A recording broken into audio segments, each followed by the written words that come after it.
Question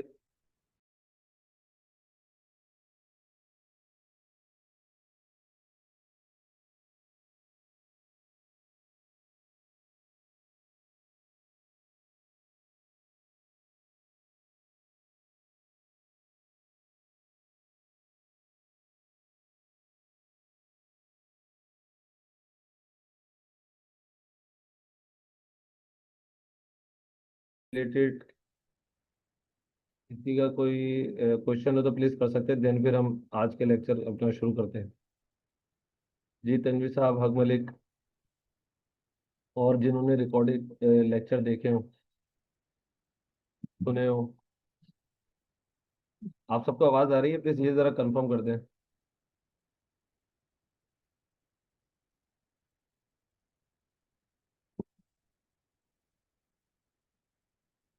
जी sir, आपकी आवाज़ आ रही है। ठीक है, थैंक यू। हम अपने लेक्चर का आगाज करते हैं। बिस्मिल्लाहिर्रहमानिर्रहीम। अच्छा, कल हमने जो है थ्योरी हमने देखी थी, और आज जो है हम थोड़ा अब पोर्टल देखेंगे, और फिर जो चीज़ें आपकी चलती रहेंगी और जो लेक्चर्स या जो डेटा मुझे मिलता है, कोई अच्छी चीज़ होती है तो मैं ग्रुप में शेयर भी कर देता हूँ कि जिससे आप लोगों की नॉलेज बढ़े। तो वो भी आपके साथ जो है शेयर होगा इंशाल्लाह। और फिर आपको जो है चीज़ें आपको समझ समझ भी आनी शुरू होंगी, और फिर हम आगे चलेंगे। आज थोड़ा सा पोर्टल देखेंगे, और फिर जो है थोड़ी सी थ्योरी देखेंगे, और देन फिर हम आगे चलेंगे। मैं आपके साथ स्क्रीन शेयर करता हूँ।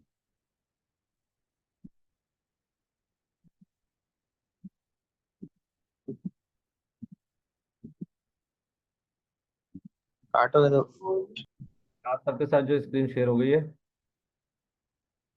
और बाकी ठीक है जी जनाब। अच्छा, ये आपका पोर्टल है। इसको मैं पहले बाहर से दिखा, iris.fbr.gov.pk, और इसको पहले मैं लॉग आउट कर देता हूँ ताकि फिर हम बिल्कुल जीरो से जो है पोर्टल को समझ लेते हैं। अच्छा, ये आपका iris.fbr.gov.pk जैसे आप लिखेंगे, अब आपके ब्राउजर में जो है ये एक खूबसूरत सा पोर्टल आपके सामने आ जाएगा। यहाँ पर आपकी यूजर आईडी और पासवर्ड होगा, वो आप अपने यहाँ पे टाइप करेंगे और देन लॉगिन करेंगे। और इसी तरीके से हमें किसी टैक्स पेयर की प्रोफाइल इंक्वायरी चेक करनी है कि वो एफबीआर में रजिस्टर्ड है या नहीं। उससे रिलेटेड चीज आप टैक्स पेयर की प्रोफाइल इंक्वायरी में जाएंगे। अगर सीएनआईसी नंबर से सर्च करना चाह रहे हैं, सीएनआईसी नंबर से करें, पासपोर्ट से करें, और एनटीएन से करें। या अगर आप एक्टिव टैक्स पेयर लिस्ट में चेक करना चाह रहे हैं इनकम टैक्स से, सेल टैक्स से, तो आप उसको भी देख सकते हैं। अगर आपके पास कोई नोटिस आता है या कोई एग्जामिशन सर्टिफिकेट वगैरह आपको कोई आपका क्लाइंट देता है, उसको आप वेरीफाई करना चाहते हैं, तो वो सब आप जो है वो अपना कंसर्न यहाँ से ऑप्शन सिलेक्ट करेंगे, और फिर जो है यहाँ पे वो एनटीएन नंबर या सीएनआईसी नंबर या वो सर्टिफिकेट नंबर टाइप करेंगे, ताकि उसका आपको पता चल जाए कि ये ऑथेंटिक है या नहीं। और इसी से रिलेटेड फिर ई पेमेंट का पूरा प्रोसेस है। आपको कोई ई पेमेंट बनानी है, आप डायरेक्ट यहाँ से भी जाके बना सकते हैं, और अपने पोर्टल पे लॉगिन होके भी बना सकते हैं। ये टैक्स आसान ऐप है, उसका इन्होंने इंफॉर्मेशन वगैरह दी है, वो आप जो है डाउनलोड कर सकते हैं ऐप स्टोर से या गूगल से। और ये जो काम आप तमाम पोर्टल से कर सकते हैं, वो तमाम काम आप जो है वो ऐप से भी कर सकते हैं।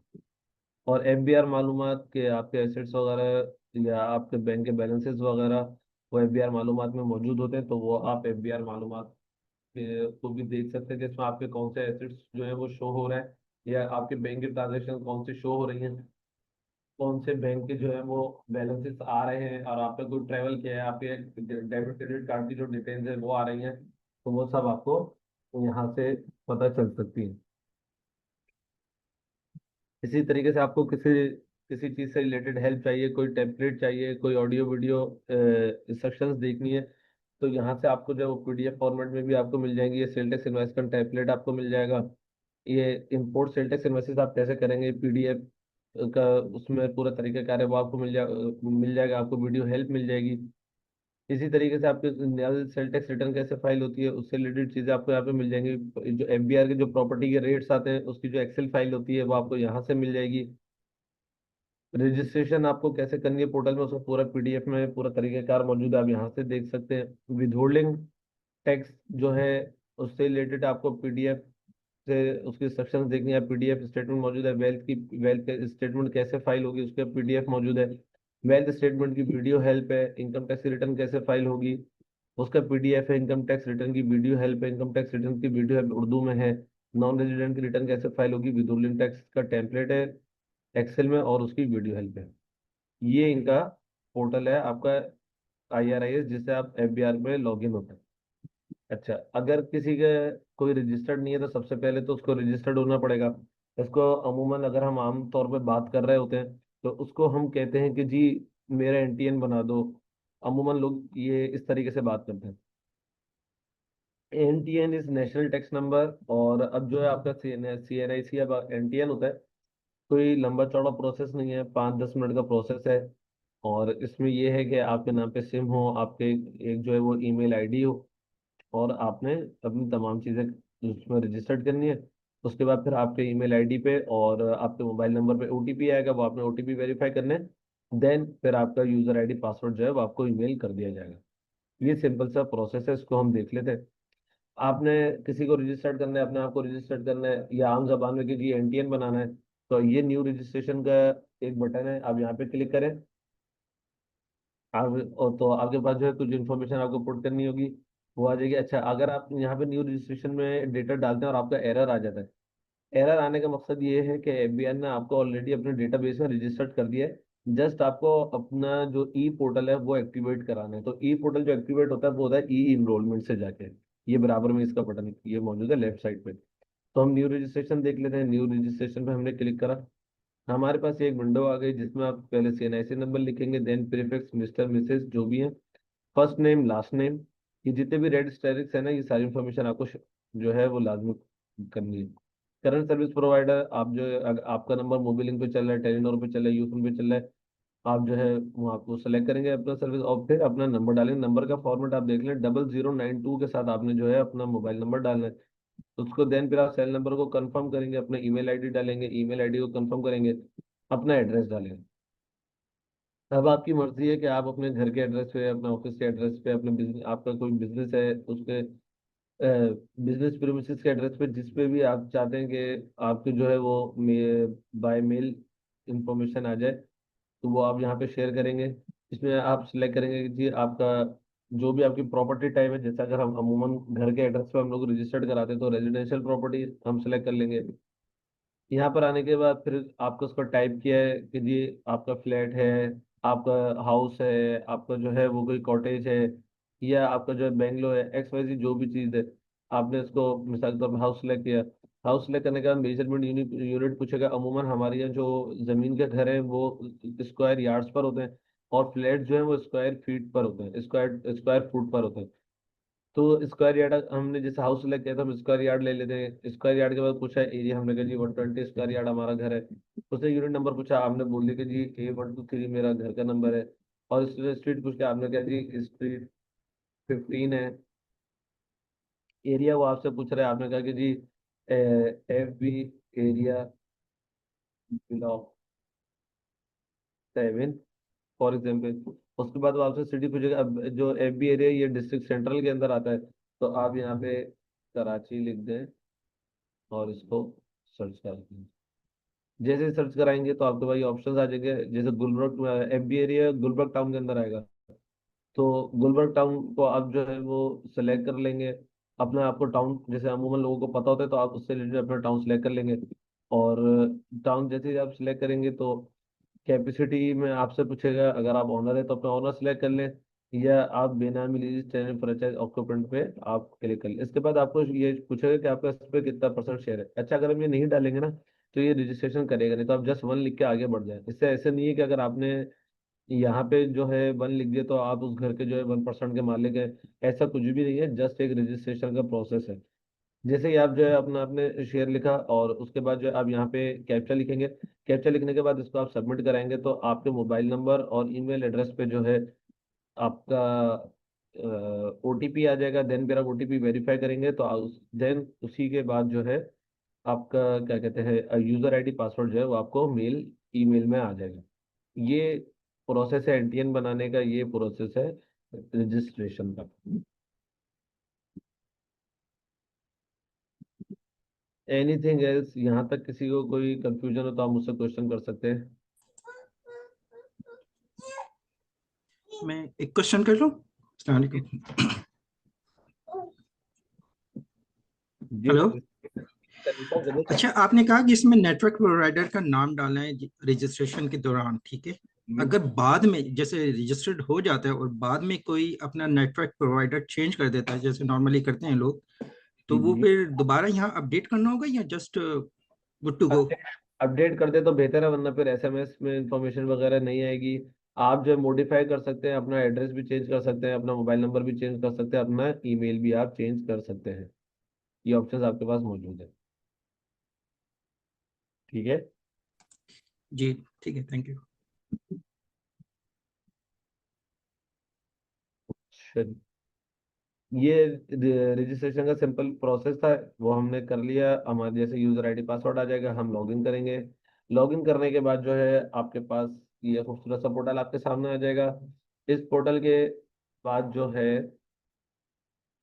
ये इसमें कुछ टैब्स आ रहे हैं, जिसमें से आपका जो यूज होगा, रजिस्ट्रेशन का टैब आप यूज करेंगे, कोई इन्फॉर्मेशन मॉडिफाई करनी है, डिक्लेरेशन का टैब आप यूज करेंगे, रिफंड का टैब हो सकता है आप यूज करें, बहुत कम केसेस में होता है। विदोलियन टैक्स, अगर आप किसी कंपनी में काम कर रहे हैं तो आप ये टैब यूज करेंगे। और सेल टैक्स से रिलेटेड अगर कोई काम चल रहा है तो आप ये टैब यूज करेंगे, सेल टैक्स और इनवाइस मैनेजमेंट का। और अपनी पर्सनल इन्फॉर्मेशन अगर आप देखना चाहते हैं कि कहाँ पे आपकी विदोलिंग वगैरह हुई है अपने टैक्स से रिलेटेड, तो वो आप MIS के अंदर चेक करेंगे। बाकी जो चीज़ें इन क्या कहते हैं अपर टैब में है, वही तमाम चीज़ें इन्होंने अलग अलग से शो कर दी हैं खूबसूरत फॉर्म में कि जी इनकम टैक्स रिटर्न फाइल करने के लिए आप डायरेक्ट यहाँ पे क्लिक कर लें, simplified for non business tax return के लिए आप यहाँ पे क्लिक कर लें, FBR मालूमात के लिए आप यहाँ पे क्लिक कर लें, विदहोल्डिंग स्टेटमेंट से रिलेटेड आपको फाइलिंग करनी है वो आप यहाँ पे क्लिक कर लें, सेल टैक्स रिटर्न फाइल करनी है आप यहाँ पे क्लिक कर लें। तो जैसे आपका एक ईमेल बॉक्स होता है, वैसे ही बिल्कुल ये डिजाइन हुआ हुआ है। आपका कोई नोटिस वगैरह आएगा वो आपको इनबॉक्स में मिलेगा। आप कोई रिप्लाई कर रहे हैं और आपने कुछ अभी फाइनल नहीं करा है तो वो आपको ड्राफ्ट में मिलेगा। आपने जो रिप्लाई कर दिया है तो वो आपको आउट बॉक्स में मिलेगा, जब तक उसको कमिश्नर जो है वो कंप्लीट नहीं कर देता। और जो कंप्लीट हो गई ये चीज़ें वो आपको कंप्लीटेड टास्क में जाके मिलेगा। ये आपका जो है वो एक पोर्टल है FBR का। ये आपको आज दिखाना था। और रजिस्ट्रेशन का प्रोसेस से रिलेटेड हमने बात कर ली। अब हम जो है वन बाय वन चीज़ें देख लेते हैं। जो रजिस्ट्रेशन का टैब हम देख लेते हैं। रजिस्ट्रेशन के टैब के अंदर आपको ये तीन ऑप्शन मिलते हैं, फॉर्म्स, एप्लीकेशन और एक और एप्लीकेशन। अच्छा, ज्यादातर जो आपका काम हो रहा होगा, अगर आप कोई AOP रजिस्टर्ड कराना चाह रहे हैं, पार्टनरशिप फॉर्म, तो आप 181 का फॉर्म जो है वो यहाँ से फाइल करेंगे। अच्छा, वो अगर एक्चुअल जो पार्टनरशिप फर्म का जो रजिस्ट्रेशन का तरीकाकार है, उसका तरीकाकार ये होता है कि पहले आप एक पार्टनरशिप डीड बनाएंगे, जिससे आप रजिस्ट्रार और फर्म से जाके रजिस्टर्ड कराएंगे। देन फिर जिस जुरिस्डिक्शन के अंदर बिजनेस कर रहे हैं, आप वहाँ के जो DC ऑफिस होता है वहाँ पे जाके आप उसको रजिस्टर्ड कराएंगे अपने पार्टनरशिप फर्म को। और देन फिर आप जो है पार्टनर्स मिलके जो है अपने बिजनेस के लेटर हेड पे तमाम चीजें लिख के देंगे FBR को। और फिर उसके ऊपर जो है आपको ईमेल एड्रेस और एक रजिस्टर्ड नंबर उनको बताएंगे, एक प्रिंसिपल ऑफिसर आप डिक्लेयर करेंगे। और उसके बाद जो है फिर आपके जो है पार्टनरशिप फर्म जो है वो रजिस्टर्ड हो जाएगी। इसी तरीके से फिर अगर लोग ज्यादातर ये काम नहीं करते और डायरेक्ट 181 का फॉर्म जो है वो क्या कहते हैं अप्लाई कर देते हैं पार्टनरशिप। FBR को कोई मसला नहीं है कि आप पीछे प्रोसेस कंप्लीट करके आ रहा है नहीं आ रहा है, वो बेसिकली पार्टनर्स के लिए जो है वो सेफ्टी के लिए होता है। ये रेड लाइंस हिस्सा, प्लीज आप ये लाइन यूज नहीं करें। आपका माउस चल रहा है। और 181 का फॉर्म जो है आप डायरेक्टली वो फाइल कर देते हैं। अच्छा, ये जो पार्टनरशिप डीड वगैरह बनती है ना, ये आपकी सेफ्टी के लिए कि जी पार्टनरशिप का किसका कितना कैपिटल है, उसमें सारा तरीकेकार लिखा होता है कि प्रॉफिट की डिस्ट्रीब्यूशन कैसे होगी, अगर पार्टनरशिप फर्म होगी तो किस तरीके से डिसॉल्व होगी। तो वो तमाम चीज़ें आपको वहाँ पे सेव करती हैं। अदरवाइज अगर आप डायरेक्ट आके एक 181 का फॉर्म फाइल कर देते हैं पार्टनरशिप फर्म के लिए, तो FBR को कोई मसला नहीं है, वो आपकी पार्टनरशिप फर्म जो है वो रजिस्टर्ड कर लेते हैं। अमूमन ये बहुत कम केसेस में AOP फंक्स बनती हैं तो आप जो है ये फाइल करते हैं। वरना ज़्यादातर मॉडिफिकेशन हो रही होती है, कहीं पे आप जो है ईमेल एड्रेस अपडेट कर रहे होते हैं, मोबाइल अपडेट कर रहे होते हैं, कहीं पे अपने कंसल्टेंट से जो है वो लिंक डाल रहे होते हैं, कभी जो है वो बिजनेस ऐड हो रहा होता है, कभी बिजनेस दूसरा ऐड हो रहा होता है। कभी सोर्स ऑफ इनकम दूसरी ऐड की जा रही होती है, तो वो तमाम चीजें जो हैं यहाँ से 181 के फॉर्म से मॉडिफाई की जाती है। इसी तरीके से अगर आप के पास कोई क्लाइंट आता है कि मुझे सेल टैक्स में रजिस्टर करा दे, तो सेल टैक्स में रजिस्ट्रेशन के लिए आपके पास जो ये 14(1) का फॉर्म होता है, आप यहाँ से एप्लीकेशन फाइल करते हैं। और अगर उसमें कोई मॉडिफिकेशन वगैरह आ जाती है सेल टैक्स में, तो फिर आप 14(6) को फाइल करते हैं। और 14(1) के बैलेंस शीट आपको फाइल करनी होती है अपने सेल टैक्स से रिलेटेड बिजनेस में, क्योंकि अभी इन्होंने बीच में एक ये कर दी। पहले तो अनलिमिटेड सेल्स कर सकते थे कोई भी, लेकिन अब उन्होंने एक कैप लगा दिया कि जी आप अपनी कैपिटल का 5 टाइम्स जो है आपकी सेल्स हो सकती है पर मंथ। अदरवाइज अगर आपकी सेल्स जो है उस 5 टाइम से ज्यादा होंगी, तो आपकी क्या कहते हैं, 5 टाइम्स से अगर आपकी सेल्स ज्यादा हुई, तो आपकी जो है सेल टैक्स रिटर्न फाइल नहीं होगी। इसी तरह से बिल्डर डेवलपर के लिए जो है एक एमनेस्टी आई थी, तो बिल्डर डेवलपर के लिए यहाँ से एक रजिस्ट्रेशन का टाइप था जो अब यूज नहीं होता। Greenfield status income tax, greenfield status sales tax, ये जो आउट ऑफ पॉलिसी आई थी 2016-2021 में, ये उनके लिए था। बिल्डर डेवलपर की मॉडिफिकेशन के लिए यहाँ पे रजिस्ट्रेशन एज परचेजर, यानी कि बीच में एक स्कीम आई थी कि अगर कोई बिल्डर डेवलपर अगर कोई बिल्डिंग प्रोजेक्ट बनाना चाहता है, कोई हाउसिंग स्कीम लेकर आना चाहता है, तो उससे पूछा नहीं जाएगा आपके पास पैसा कहाँ से आ रहा है। इसी तरीके से जो उस क्या कहते हैं उस प्रोजेक्ट में इन्वेस्ट करेगा, तो परचेजर से भी नहीं पूछा जाएगा। सिर्फ शर्त ये थी कि आप अपना एफबीआर मार्केट जो है उससे आप रजिस्टर्ड हो। और बेनिफिशियरी ऑनर बताना था कि आपका अल्टीमेट जो है वो आपके बिजनेस का बेनिफिशियरी ऑनर कौन है। तो वो आपने जो है वो 181E का फॉर्म जो है वो फाइल करना होता है, वो आप यहाँ से करते हैं। ये आपका टोटल क्या कहते हैं रजिस्ट्रेशन का टैब है। एप्लीकेशन से रिलेटेड फिर अगर आप कोई एनजीओ एनपीओ बनाना चाह रहे हैं, तो इसका भी वही पूरा प्रोसेस है कि आप रजिस्टर ऑफ फर्म्स या ट्रस्ट एक्ट में से जो सिंध गवर्नमेंट का जो सिंध वेलफेयर बोर्ड इन्होंने बनाया है, वहां पे जाके पहले आप रजिस्ट्रेशन कराते हैं। उसके रजिस्ट्रेशन होने के बाद फिर आपको जो है वो एफबीआर में जो है आप अप्लाई करते हैं एनटीएन के लिए। अदरवाइज एफबीआर जो है एनजीओ एनपीओ रजिस्टर्ड नहीं करेगा। तो पहले आपको प्रॉपर जो है वो वेलफेयर बोर्ड से जाके जो है वो सर्टिफिकेट लेना है। देन फिर आपको जो है वो एनजीओ और एनपीओ के लिए अप्लाई होगा, अगर कोई फाउंडेशन वगैरह बनाना चाहते हैं। इसी तरीके से अगर आपका जो है कोई आपने अप्लाई किया हुआ है, लेकिन आप किसी वजह से आप अपनी जो है विड्रॉ करना चाहते हैं अप्रूवल को, या उसमें कोई चेंजेस वगैरह है, कोई रिवीजन ऑर्डर ऑर्डर देखना चाहते हैं, तो फिर आप वो 236C को यूज करेंगे।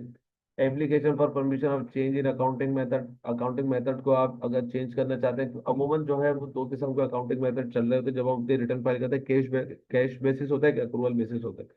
अच्छा, अमूमन जो सैलरीड क्लास वगैरह होती है, या हमारे जो ये स्मॉल ट्रेडर्स वगैरह होते हैं, जैसे सोल प्रोप्राइटर या एओपी, ये अक्सर कैश के ऊपर ही चल रहे होते हैं कि जी हमारा बैंक स्टेटमेंट है, इससे रिलेटेड इसी से आप चीजें लेके जो है वो बना दें। तो वो कैश मेथड के ऊपर बाय डिफॉल्ट चल रहे होते हैं। और अगर आप प्रॉपर किसी कंपनी की रिटर्न वगैरह फाइल करेंगे, तो आपको पता है कि नॉर्मल अकाउंटिंग मेथड जो कंपनीज के अंदर है वो अप्रूवल बेसिस होता है। इसी तरीके से हमने जैसे कल बात की थी कि आप जो है स्पेशल ईयर में जा सकते हैं, स्पेशल ईयर से नॉर्मल ईयर में आ सकते हैं, तो उसकी एप्लीकेशन यहाँ से फाइल होगी। आप बिजनेस डिसकंटिन्यू करना चाह रहे हैं, तो आप यहाँ से नोटिस फाइल करेंगे। Satisfaction report for port clearance अगर आप लेना चाह रहे हैं, तो आप जो है वो यहाँ से एप्लीकेशन फाइल करेंगे। ऑब्टेन सर्टिफिकेट ऑफ रेजिडेंस, ये अक्सर जब आप बाहर लोग अप्लाई करते हैं जॉब के लिए, तो एक रिक्वायरमेंट होती है कि अगर आप यहाँ पे टैक्स पे करें, तो वो कहते हैं जी आप एक रेजिडेंस सर्टिफिकेट जो है वो प्रोवाइड करें, तो उसकी एप्लीकेशन जो है आप यहाँ से फाइल करते हैं। इसके बाद जो है कुछ कम जैसे कंपनीज के अंदर एम्प्लॉयज को बेनिफिट दिए जाते हैं, कोई क्या कहते हैं प्रोविडेंट फंड टाइप की चीज दी जाती है, ग्रेजुइटी दी जाती है। अगर कोई लार्ज कंपनी है, तो उसको तो बाकायदा एक प्रोविडेंट फंड का ट्रस्ट बनाना पड़ता है, जिसके तहत जो है फिर वो प्रोविडेंट फंड जो है वो अपने एम्प्लॉयज को देते हैं। वो तो उनके लिए लाजमी होते हैं, जैसे पब्लिक लिमिटेड कंपनीज के लिए। अदरवाइज जो प्राइवेट लिमिटेड कंपनीज होती हैं या जो मीडियम लेवल की ऑर्गेनाइजेशंस होती हैं, उनके पास लाजमी तो नहीं है कि वो प्रोविडेंट फंड और ग्रेजुइटी और सुपर एन्युएशन फंड जो है वो शुरू करें अपने एम्प्लॉयज के लिए। लेकिन कुछ फर्म जो है वो अपने एम्प्लॉयज को बेनिफिट देना चाहती है। बेसिकली एम्प्लॉयज रिटेंशन की टैक्टिक्स हैं जो कंपनीज जो है वो वक्तन फवक्तन यूज करती हैं। तो उसमें जो है फिर वो अप्रूव करा लेती हैं एफबीआर से कि जी आप हमारा अप्रूव कर दें। उससे क्या होता है कि अगर डायरेक्टली कोई कंपनी अपनी किसी एम्प्लॉय को अगर प्रोविडेंट फंड देती है, तो वो 100% टैक्सेबल हो जाएगा।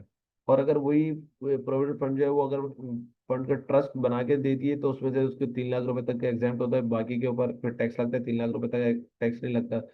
अगर वही प्रोविडेंट फंड एफबीआर से अप्रूव करा लेती है तो फिर आपको 1.5 लाख तक की एग्जामेशन मिलती है। मिसाल के तौर पे अगर एक बंदे की सैलरी जो है वो 1 लाख रुपए है, जैसे 12 लाख रुपए बने और उसको पूरे साल के अंदर जो है 1 लाख रुपए उसके अकाउंट में जो है वो प्रोविडेंट फंड के आते हैं, तो जो प्रोविडेंट फंड के जो 1 लाख रुपए आ रहे हैं वो टैक्सेबल नहीं होंगे। तो ये छोटे छोटे से फायदे होते हैं, तो ये उसकी एप्लीकेशन होती हैं, वो आप एप्लीकेशन यहाँ से फाइल करते हैं। अगर आप सिंटेक्स में अपने बिजनेस को खत्म करना चाह रहे हैं तो डी रजिस्ट्रेशन और सिंटेक्स की एप्लीकेशन आप यहाँ से फाइल करते हैं। ये बहुत कम ही यूज हो रहा होता है और बहुत बहुत ज्यादा ये इसका यूजेज नहीं होता। आपको जो रजिस्ट्रेशन का जो टैब आप यूज कर रहे होंगे उसके अंदर मॉडिफिकेशन कर रहे होंगे, कोई अगर 2 4 5 साल के अंदर आपने जाके कोई एक एओपी रजिस्टर्ड करा ली तो आप एओपी का जो है वो एप्लीकेशन यूज कर रहे होंगे। अदरवाइज ये तमाम चीजें जो हैं वो आपके इस्तेमाल में नहीं आती, लेकिन मौजूद है, पता होना चाहिए चीजों का, तो इसलिए जो है ये डिस्कस करना आपके साथ जरूरी है। अच्छा, अभी जो है मैं ये डिक्लेरेशन का टाइप छोड़ रहा हूँ, इसको मैं आगे कंटिन्यू करूंगा। एसेट डिक्लेरेशन 2019 में एक एमनेस्टी स्कीम आई थी, ये उसके लिए था, अब ये इस्तेमाल नहीं होता। रेक्टिफिकेशन, रेक्टिफिकेशन अगर आपने देखा कि किसी भी आपके पास कोई ऑर्डर आया और कोई सर्टिफिकेट आया एफबीआर की तरफ से जिसमें कोई एरर था, मिसाल के तौर पे आपका ऑडिट हुआ 2024 का और आपके पास जो है वो सर्टिफिकेट जब ऑर्डर इशू हुआ तो उसमें जो है 2024 की जगह 2023 लिखा हुआ था, आपके ऊपर पेनल्टी थी 1 करोड़ रुपए की। लेकिन जब आपके पास जो है वो ऑर्डर आया तो उसमें 10 करोड़ रुपए लिखे हुए थे। तो इस टाइप की जितनी भी चीजें होती है तो वो एप्लीकेशन आप यहाँ से फाइल करते हैं। कल थियोरिटिकल हमने देखा था, आज प्रैक्टिकली तौर पे एप्लीकेशन आप देख रहे हैं कि आपको कहाँ पे मिलेंगी। तो वो आपको यहाँ पे मिलेंगी कि जी application for mistake in assessment order, application mistake in recovery order, rectification on penalty order और rectification against issued appeal order और रेक्टिफिकेशन ऑन डिफॉल्ट सरचार्ज। ये आपके जो है जो पर्टिकुलर जगह पे एरर होगा आप उससे रिलेटेड ऑप्शन यूज करेंगे और वहां पे जाके आप एप्लीकेशन को फाइल कर देंगे। अपील, अपील की अगर हम बात कर लेते हैं तो अपील में जो आप यूज कर रहे होंगे इमीडिएटली तौर पे जो आप यूज करेंगे वो या तो 45B आप यूज कर रहे होंगे या आप 33(1) आप यूज कर रहे होंगे। और साथ साथ आप यूज करेंगे application to request grant of stay, कि आपको जो है वो स्टे चाहिए फौरी तौर पे। बाकी ऑप्शन यूज नहीं होते, जाहिर सी बात है। जब ये इंट्रोड्यूस हुआ था तो उससे पहले जो अपील ऑर्डर है या जो कमीशन ऑर्डर पास कर रहे थे वो मैनुअल पास हो रहे थे। तो वो उसके लिए जो सारे ऑप्शन थे कि जी अगर आप अपील में जाना चाह रहे हैं और आपका ऑर्डर मैनुअली पास हुआ हुआ है तो आप यहाँ से ऑप्शन ले लेंगे। और इसी तरीके से अगर आप ग्रांट ऑफ स्टे ले लेंगे, अगर कोई पुराना ऑर्डर है उससे रिलेटेड आप यहाँ पे सिलेक्ट कर लेंगे। कोई रेफरेंस ऑर्डर है जैसे आपका कमीशन ने ऑर्डर कर चुका है तो वो जाहिर सी बात है फिर ऑनलाइन ऑर्डर हो रहे थे तो फिर आप वो यहाँ से यूज करेंगे। तो ये तमाम चीजें आप यहाँ पे मिलती है और ज्यादातर जो है वो ये चार ऑप्शन, चार में से दो ऑप्शन यूज हो रहे होते हैं। अच्छा, जैसे ही आपने जो है वो अपील फाइल करी, अपील फाइल करते ही जो है ना आपको स्टे ऑर्डर लेना है। आपकी अपील कब लगेगी पता नहीं, और जैसे ही कमिश्नर का ऑर्डर निकलता है तो उसके 1 हफ्ते के बाद रिकवरी वाले आपके पीछे लग जाते हैं। अगर आपने उनको प्रॉपर तरीके से रिस्पॉन्स नहीं किया तो वो आपके बैंक अकाउंट से जाके पैसे निकाल लेते हैं। ये एफबीआर को इख्तियार है। तो इसके लिए हम क्या करते हैं कि फौरी तौर पे अपील फाइल करते हैं और साथ साथ स्टे ऑफ अपील फाइल करते हैं। जी आप हमारी अपील लगाते रहिएगा जब भी आप लगाएं, लेकिन हमें स्टे देते हैं कब तक, जब तक जिस दिन हमारी अपील की डेट है। पहले आपको जो स्टे मिलेगा वो आपको उस डेट तक मिलेगा जब आपकी अपील, जिस दिन आपकी अपील लगी है। ये आप स्टे ऑर्डर लेके और अपील अपील की एप्लीकेशन लेके आप जो है वो कमिश्नर को जमा करा देंगे, रिकवरी डिपार्टमेंट को जाके जमा करा देंगे और अपने अकाउंट को थोड़ा एहतियात रखेंगे, नजर रखेंगे। उसके बाद जब आपकी अपील शुरू हुई, हियरिंग शुरू हुई और वो अगर आगे बढ़ती है तो फिर आप दोबारा स्टे की एप्लीकेशन डालेंगे और कहेंगे जी आप मुझे स्टे उस वक्त तक दे दें जब तक मेरी अपील डिसाइड नहीं हो जाती, यानी कि अपील के ऊपर कोई ऑर्डर नहीं आ जाता।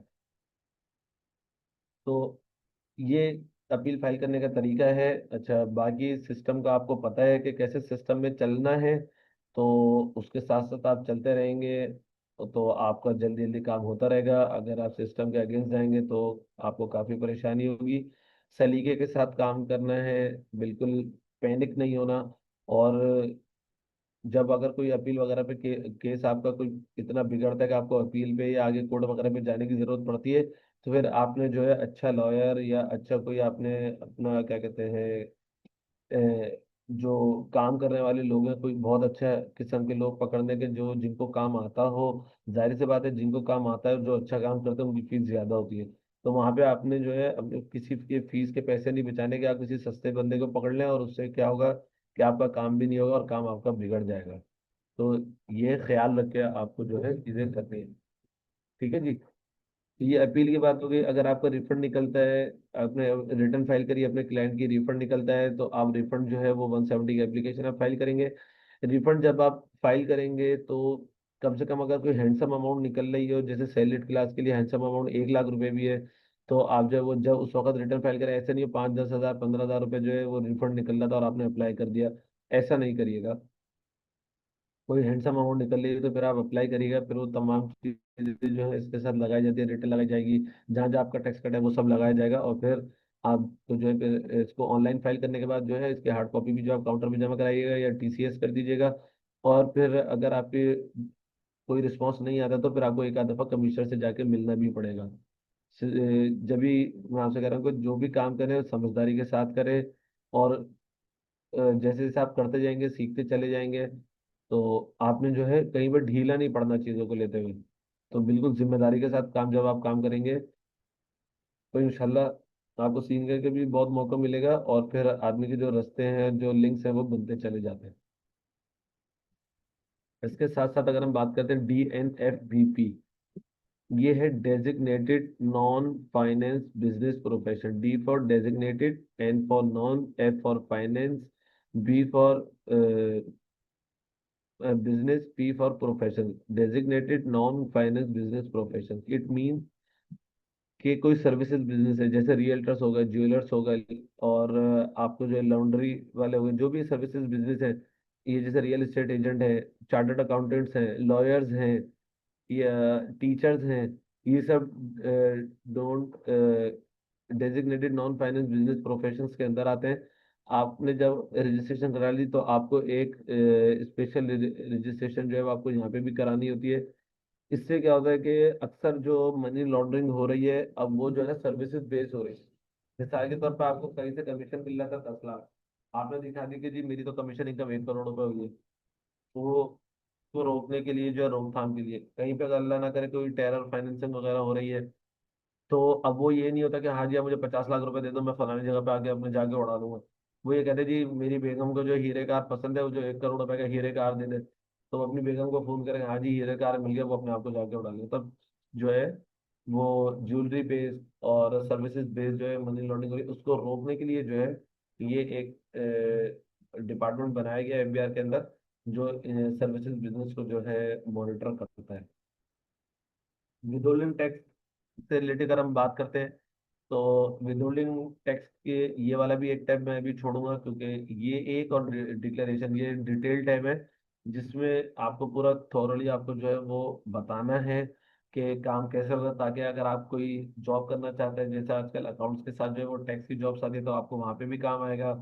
और डिक्लेरेशन का टैब तो आपको अपने लिए भी काम आएगा अगर आप कंसल्टेंसी शुरू करना चाहते हैं टैक्स से रिलेटेड, तो आपके पास केसेस आएंगे, रिटर्न फाइल करने के आएंगे। अगर हो सकता है छोटे बिजनेसेस आपको अप्रोच करें जो आपसे कहें जी आप हमारी विदहोल्डिंग स्टेटमेंट भी फाइल करें, तो ये आपके ज्यादातर काम जो है वो आपका ये आ रहे होंगे, जिसमें विदहोल्डिंग टैक्स और डिक्लेरेशन, ये दो टैब आपके ज्यादा यूज हो रहे होंगे। और रजिस्ट्रेशन का टैब आपका यूज हो रहा होगा फॉर मॉडिफिकेशन और एनी सेल टैक्स के रजिस्ट्रेशन वगैरह के लिए। यहाँ से पेमेंट से अगर आप कोई सीपीआर, जैसे आपने कोई पेमेंट बनाई टैक्स, आपको पे करना था, उसमें कोई एरर आ गया, तो अच्छा जब तक अगर आपने पैसे जमा नहीं कराते, जब तक आप पेमेंट नहीं करते पीएसआईडी की, तो जब तक तो कोई मसला नहीं है। अगर आप उसके 1 महीने तक पेमेंट नहीं करें तो पीएसआईडी खुद ही एक्सपायर हो जाती है। तो अगर आपने पेमेंट कर दिया उसके बाद आपने एरर पकड़ा, फॉर एग्जांपल आपने जैसा भी आप रिटर्न फाइल कर रहे हैं टैक्स ईयर 2025 की, उसमें आपकी टैक्स लाइबिलिटी निकल आई, आपने पीएसआईडी बनाई, तो आपने गलती से जो टैक्स ईयर है वो 2024 सेलेक्ट कर लिया। तो अब वो जब आपने 2024 सेलेक्ट कर लिया तो 2025 में तो वो शो ही नहीं करेगा। तो उसके लिए आपको दोबारा पीएसआईडी बनानी पड़ेगी, दोबारा आपको जो है वो टैक्स की पेमेंट करनी पड़ेगी। तो उस वो अगर उस टाइप का एरर हो गया, तो ईयर गलत हो गया या एक्सवाइजी की अब्दुल्ला को पेमेंट करनी थी, आपने जो अब्दुल अजीज के नाम पे पीएसआईडी बना दी, इस टाइप की जो अगर गलती करेंगे तो उसके लिए जो आपको करेक्शन करानी पड़ती है पीएसआईडी की। तो उसके लिए आप यहाँ से अप्लाई करते हैं, लेकिन ये बहुत मुश्किल काम है। मैं भी आपको बाद में चीजें दिखाऊंगा। ये बहुत मुश्किल काम है, आप बहुत बुरी तरह आदमी फंस जाता है और ये करेक्शन भी नहीं होती, 3-3 4-4 महीने लग जाते हैं करेक्शन कराते कराते। जुरिस्डिक्शन के ये अभी मैं आपको खोल के दिखाऊंगा, और फिर हम रजिस्ट्रेशन के टाइम में दोबारा जाएंगे मॉडिफिकेशन वगैरह से रिलेटेड, जैसे अभी तनवीर साहब ने क्वेश्चन किया था। तो उससे भी रिलेटेड वो चीज़ें उसमें आपको बतानी है, वो भी मैं बताऊंगा। जुरिस्डिक्शन में अगर हम आ जाते हैं, जुरिस्डिक्शन मिसाल के तौर पर कोई बंदा लाहौर में था, कराची शिफ्ट हो गया, तब उसको टैक्स ऑफिसर उसका लाहौर आ रहा है, अब उसको कराची कराना है, तो वो यहाँ पे एप्लीकेशन जो है वो फाइल करेगा। सेल टैक्स से रिलेटेड अगर, जब सेल टैक्स से रिलेटेड अगर आपके ऊपर कोई पेनल्टी वगैरह लगती है, तो उससे रिलेटेड आप यहाँ पे जाके जो एप्लीकेशन फाइल कर रहे होते हैं, ये बहुत कम यूज़ होता है और स्पेशल इंडस्ट्रीज में यूज़ हो रहा होता है, जैसे एक्सपोर्टर्स वगैरह के लिए। तो वो एप्लीकेशन फॉर रिफंड अप्लाई करते हैं, अदरवाइज आपको इसकी ज़रूरत नहीं पड़ेगी। आई आर एम एस ये पीओएस के लिए, तो जैसे रिटेल स्टोर्स वगैरह जो हैं, वहाँ पे जो पीओएस की आपको इनवाइस मिलती है, ये उनके लिए है, ये इसके अलावा और कहीं पे इसका यूज़ नहीं होता। इनवाइस मैनेजमेंट, ये सेल टैक्स की जब हम रिटर्न फाइल करते हैं, तो हमें एक इस टाइप उन्होंने हमारे लिए ये इंक्रीज किया कि पहले हम जाके इनवाइस को पुट करें सेल लेजर में, देन फिर हम उसको लिंक कराएं सेल टैक्स के रिटर्न के साथ। तो उसको हम देखेंगे। और ये MIS का टैब है, मैनेजमेंट इंफॉर्मेशन सिस्टम। यहाँ पर आके आपको आपकी इंफॉर्मेशन देगी, इंफॉर्मेशन सेंटर पे आप जब आप क्लिक करेंगे, अगर आपके कोई फॉरेन एसेट्स हैं या डोमेस्टिक हैं, foreign currency domestic domestic assets हैं, या कोई हियरिंग आपकी चल रही है, पेमेंट डिटेल्स हैं, पेंडिंग एओपी वेरिफिकेशन, अगर आप किसी के साथ एओपी बना रहे हो और आपने उसकी वेरिफिकेशन नहीं करी है, तो वो आपको यहाँ पे शो होगी। और ज्यादातर जो हम वो यूज करते हैं, वो ये पेमेंट डिटेल्स का बटन यूज करते हैं। इससे हमें ये पता चल जाता है कि जी हमारे पूरे साल में जो है किसने कितना टैक्स काटा है, और किस किस सेक्शन के तहत टैक्स काटा है, ताकि जब हम अपनी रिटर्न फाइल करें तो वो सब हम जो है वो क्लेम कर लें। तो ज्यादातर जो है वो पेमेंट डिटेल्स का जो है एक टाइप यूज हो रहा होता है, ये आपको मिलता है मैनेजमेंट इंफॉर्मेशन सिस्टम में, MIS में। अच्छा, अभी हम बात कर लेते हैं कि अभी हमने पेमेंट्स की एक बात की थी कि जी अगर कोई करेक्शन करानी है, ये करेक्शन है। फॉर एग्जांपल अगर मैं इस पर टैक्स से लेके आगे बढ़ता हूँ, ये आप पहले तो सारी चीज़ें लिखेंगे जी गलती क्या हुई और तमाम चीज़ें, फिर आप जो है वो अटैचमेंट लगाएंगे। अटैचमेंट में वो कह रहे हैं कॉपी ऑफ CPR लगाओ, CNIC की कॉपी लगाओ in case of mistake by withholding agent, letter from withholding agent and affidavit आपने लगाना है टैक्स पेयर और stamp paper. Amendment copy may be made in CPR। और जो आपको अमेंडमेंट कॉपी आपको करानी है, जो भी अमेंडमेंट कॉपी आपने करानी है, वो अमेंडमेंट भी आप साथ में करके लगाएंगे कि जी यहाँ पे ये चीज़ मुझे चेंज करानी है। अगर ये AOP हुई या प्राइवेट लिमिटेड कंपनी हुई, अगर उसके अंदर 10 शेयर होल्डर्स हैं या 10 पार्टनर्स हैं, तो 10 पार्टनर्स के जो है वो एफिडेविट लगेंगे, 10 पार्टनर्स के जो है वो CNIC की कॉपीज लगेंगी, और 10 पार्टनर जो है वो स्टैम्प पेपर के ऊपर जैसे अपना तमाम चीज़ें लिख के देंगे, और लेटर हेड के ऊपर लिख के देंगे हाँ जी ये गलती हुई है, और सब साइन करेंगे। इसी तरीके से अगर जैसा भी मैंने आपको मिसाल दी कि अगर आप अब्दुल्ला के नाम पे आपको पेमेंट करनी थी टैक्स की, और आपने अब्दुल अजीज के नाम पे CPR बना दिया, अब वो ये कहता है कि जी आप अब्दुल अजीज से भी लिखवा के दो कि ये जो आपके नाम पे पेमेंट हुई है ये गलत हुई है।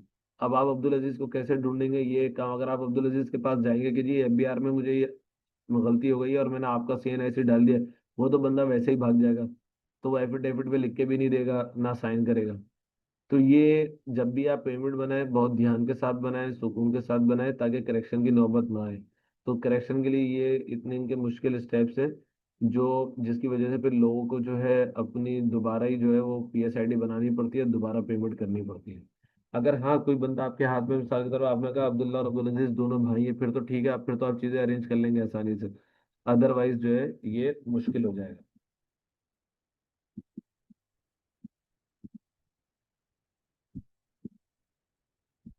अच्छा, ये इसको पहले मैं डिलीट कर दूं। इसी तरीके से अभी हमने जैसे रजिस्ट्रेशन की हमने बात करी, मॉडिफिकेशन की हम आ जाते हैं। अभी जैसे आपने जो है पहले करा लिया था,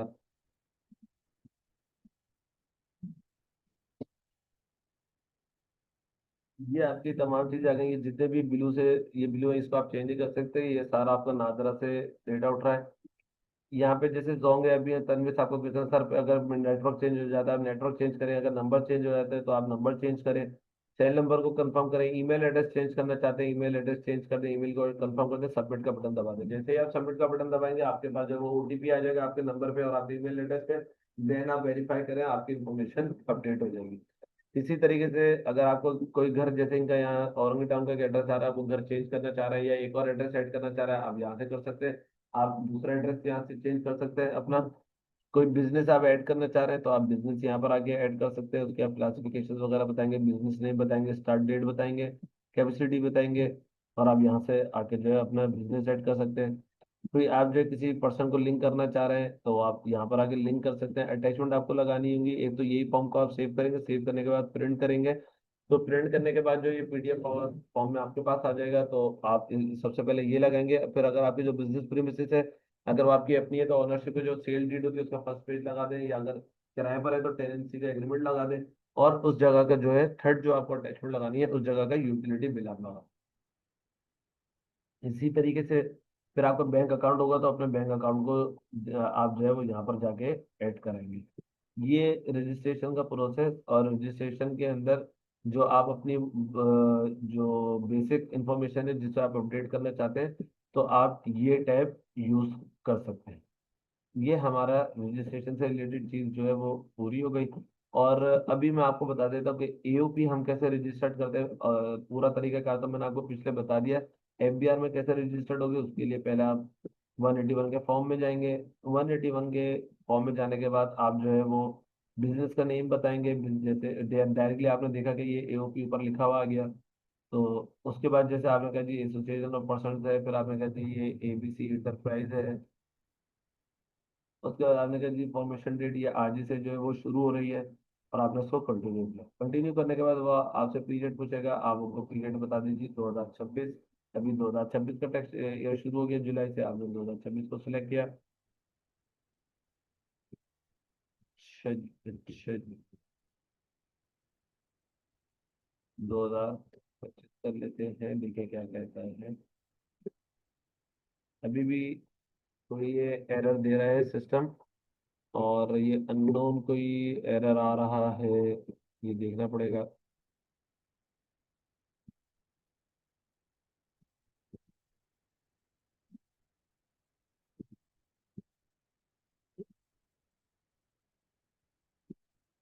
इसको दोबारा बंद करके खोल के देखते हैं कि कोई एरर तो नहीं आ रहा।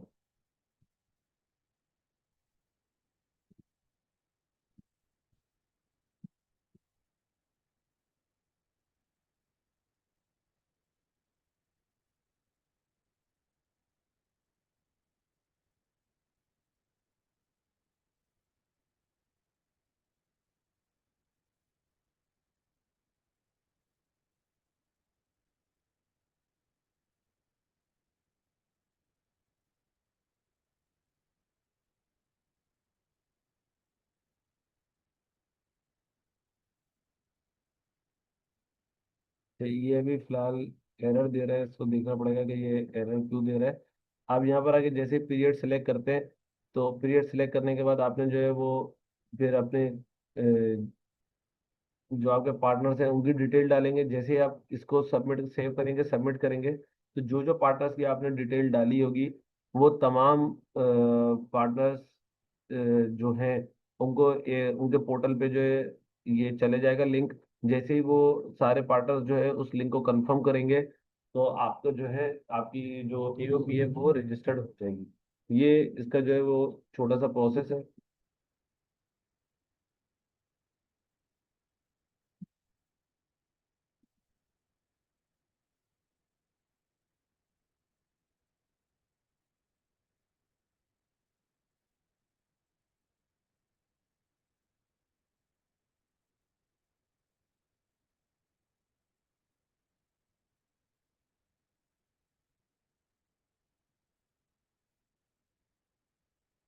अच्छा, ये फिलहाल जो है अभी कोई एफबीआर में इस वक्त एरर आ रहा है, और ये क्यों आ रहा है इसको बाद में देखेंगे हम लोग।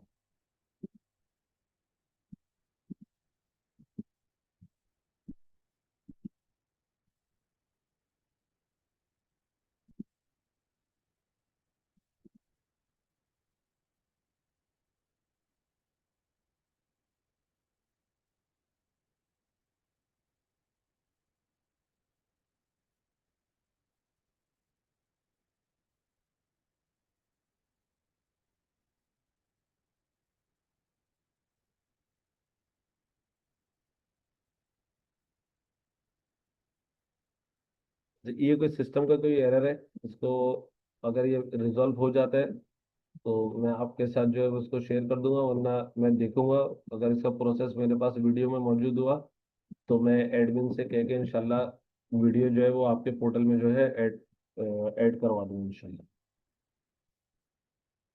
ये रजिस्ट्रेशन के यही दो चीज़ की आपको जरूरत पड़ेगी। अगर कोई बिजनेस आपसे कहता है कि मुझे सेल टैक्स में रजिस्टर्ड करा दो, तो वो आपको ये एक ऑप्शन की आपको जरूरत पड़ेगी। वो जैसे आपको जरूरत पड़ेगी तो यहाँ पर आके सबसे पहले आप उसकी बैलेंस शीट फाइल करेंगे, उसकी इंफॉर्मेशन यहाँ पर आके आप अपडेट करेंगे, बैंक अकाउंट बताएंगे, उसके बिजनेस की डिटेल सारी आप बताएंगे, यूटिलिटी का बिल आप लगाएंगे। उसके बाद जो अटैचमेंट लगाएंगे, आपको बैंक सर्टिफिकेट लगाना है, अकाउंट का पिक्चर ऑफ यूटिलिटी मीटर्स आपने लेनी है, बिजनेस प्रीमिसेस की पिक्चर आपने लगानी है, अगर वो मैन्युफैक्चरर है तो लिस्ट ऑफ मशीनरी की पिक्चर्स आपने लगानी है, और अगर वो इंपोर्ट वगैरह करते हैं तो एच एस कोड्स की लिस्ट जो है या उनका जो बिल ऑफ लीडिंग होता है वो आपने लगाना होगा, और बैलेंस शीट आपको लेटर हेड पे जो है करके जो है वो लगानी होगी। प्रॉपर्टी जो आपका एड्रेस है वो आप यहाँ पे मेंशन करेंगे, और फिर आप एट्रीब्यूट बताएंगे। इसको हम अक्सर नो ही करते हैं, हमें टेम्परेरी नहीं चाहिए। तो आप जो इसको ऐड करके अपने एप्लीकेशन फाइल करने के बाद तमाम एप्लीकेशन का प्रिंट आउट निकालेंगे और तमाम चीज़ों का पूरा एक सेट बनाएंगे, बल्कि दो सेट बनाएंगे। जो जो एक सेट आप जो है वो एफबीआर पे जाके जमा कराएंगे, और फिर देखेंगे आपको, अगर आपको रिप्लाई आता है तो ठीक, वरना फिर आप जो है कमिश्नर से जाके मिलेंगे अपनी रजिस्ट्रेशन को से रिलेटेड बातचीत करने के लिए। ये सेल टैक्स की रजिस्ट्रेशन आपकी कंप्लीट हो गई, इनकम टैक्स की रजिस्ट्रेशन और उसमें मॉडिफिकेशन वो आपकी कंप्लीट हो गई, एओपी से रिलेटेड चीज़ें आपकी कंप्लीट हो गई, और सीबीआर की करेक्शन आपकी कंप्लीट हो गई, और ये asset declaration, rectification, appeals, refund, designated non finance business profession, jurisdiction change और सेल टैक्स से रिलेटेड ये चीज़ आपकी कंप्लीट हो गई। सेल टैक्स की रिटर्न फाइलिंग आपको बताई जाएगी, बाकी बेसिक चीज़ें जो है वो आपकी यहाँ तक इस पोर्टल से रिलेटेड चीज़ें कंप्लीट हो गई। इस पोर्टल की जो बड़ी चीज़ें हैं जैसे विथहोल्डिंग स्टेटमेंट फाइल करना और रिटर्न फाइल करना, सबका गोल यही है कि जी रिटर्न फाइल करना आ जाए हमें, तो इंशाल्लाह वो गोल आपका अचीव होगा। तो दूसरी क्लास है, तो हौसला रखें, घबराइए मत, और बोर भी नहीं हुई है, तो इंशाल्लाह वो तमाम चीज़ें आपको बताई जाएंगी। तो अब मेरे ख्याल से थोड़े बहुत क्वेश्चंस ले लेते हैं, ताकि थोड़ा सा मैं भी सांस ले लूँ। पौने घंटे से मैं मुसलसल बोल रहा हूँ, आप लोग तो बिल्कुल ही खामोश होके बैठते हैं। तो अब आप जो है अपने क्वेश्चन कर सकते हैं, तमाम लोग वन बाय वन करके करें, रेज हैंड कर लें पहले, देन फिर आप लोग क्वेश्चन करें। जी। हक मलिक, हिफ्सा बिनते नसीर, मोहम्मद असद, तनवीर।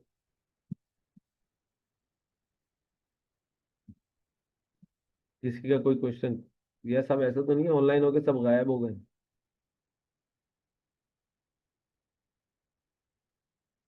जी तनवीर साहब, असद साहब, हक मलिक। सर कोई क्वेश्चन नहीं है, सारी समझ आ गई।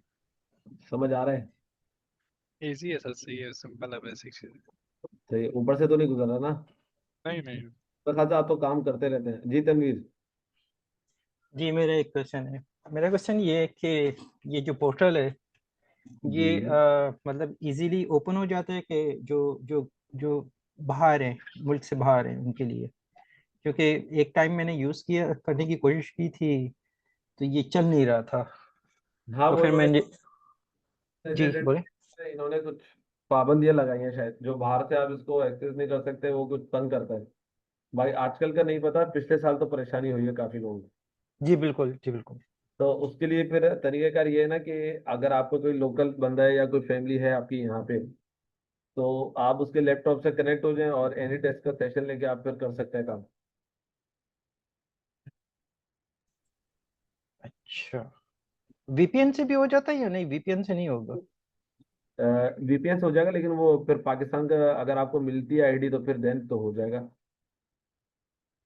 वीपीएन में वैसे आईडी का मिलना है ना, अक्सर तो यूएस और यूके की आईडीज मिल रही होती हैं।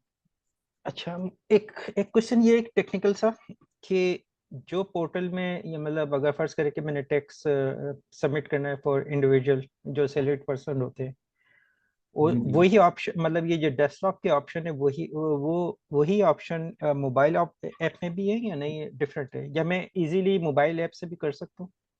हाँ, मोबाइल ऐप से भी कर सकते हो, वो इंटरफेस चेंज हो जाता है ना।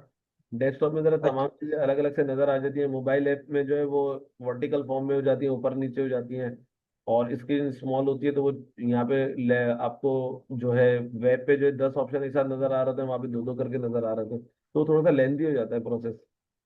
चीजें तो यही होती है, सेम होती है।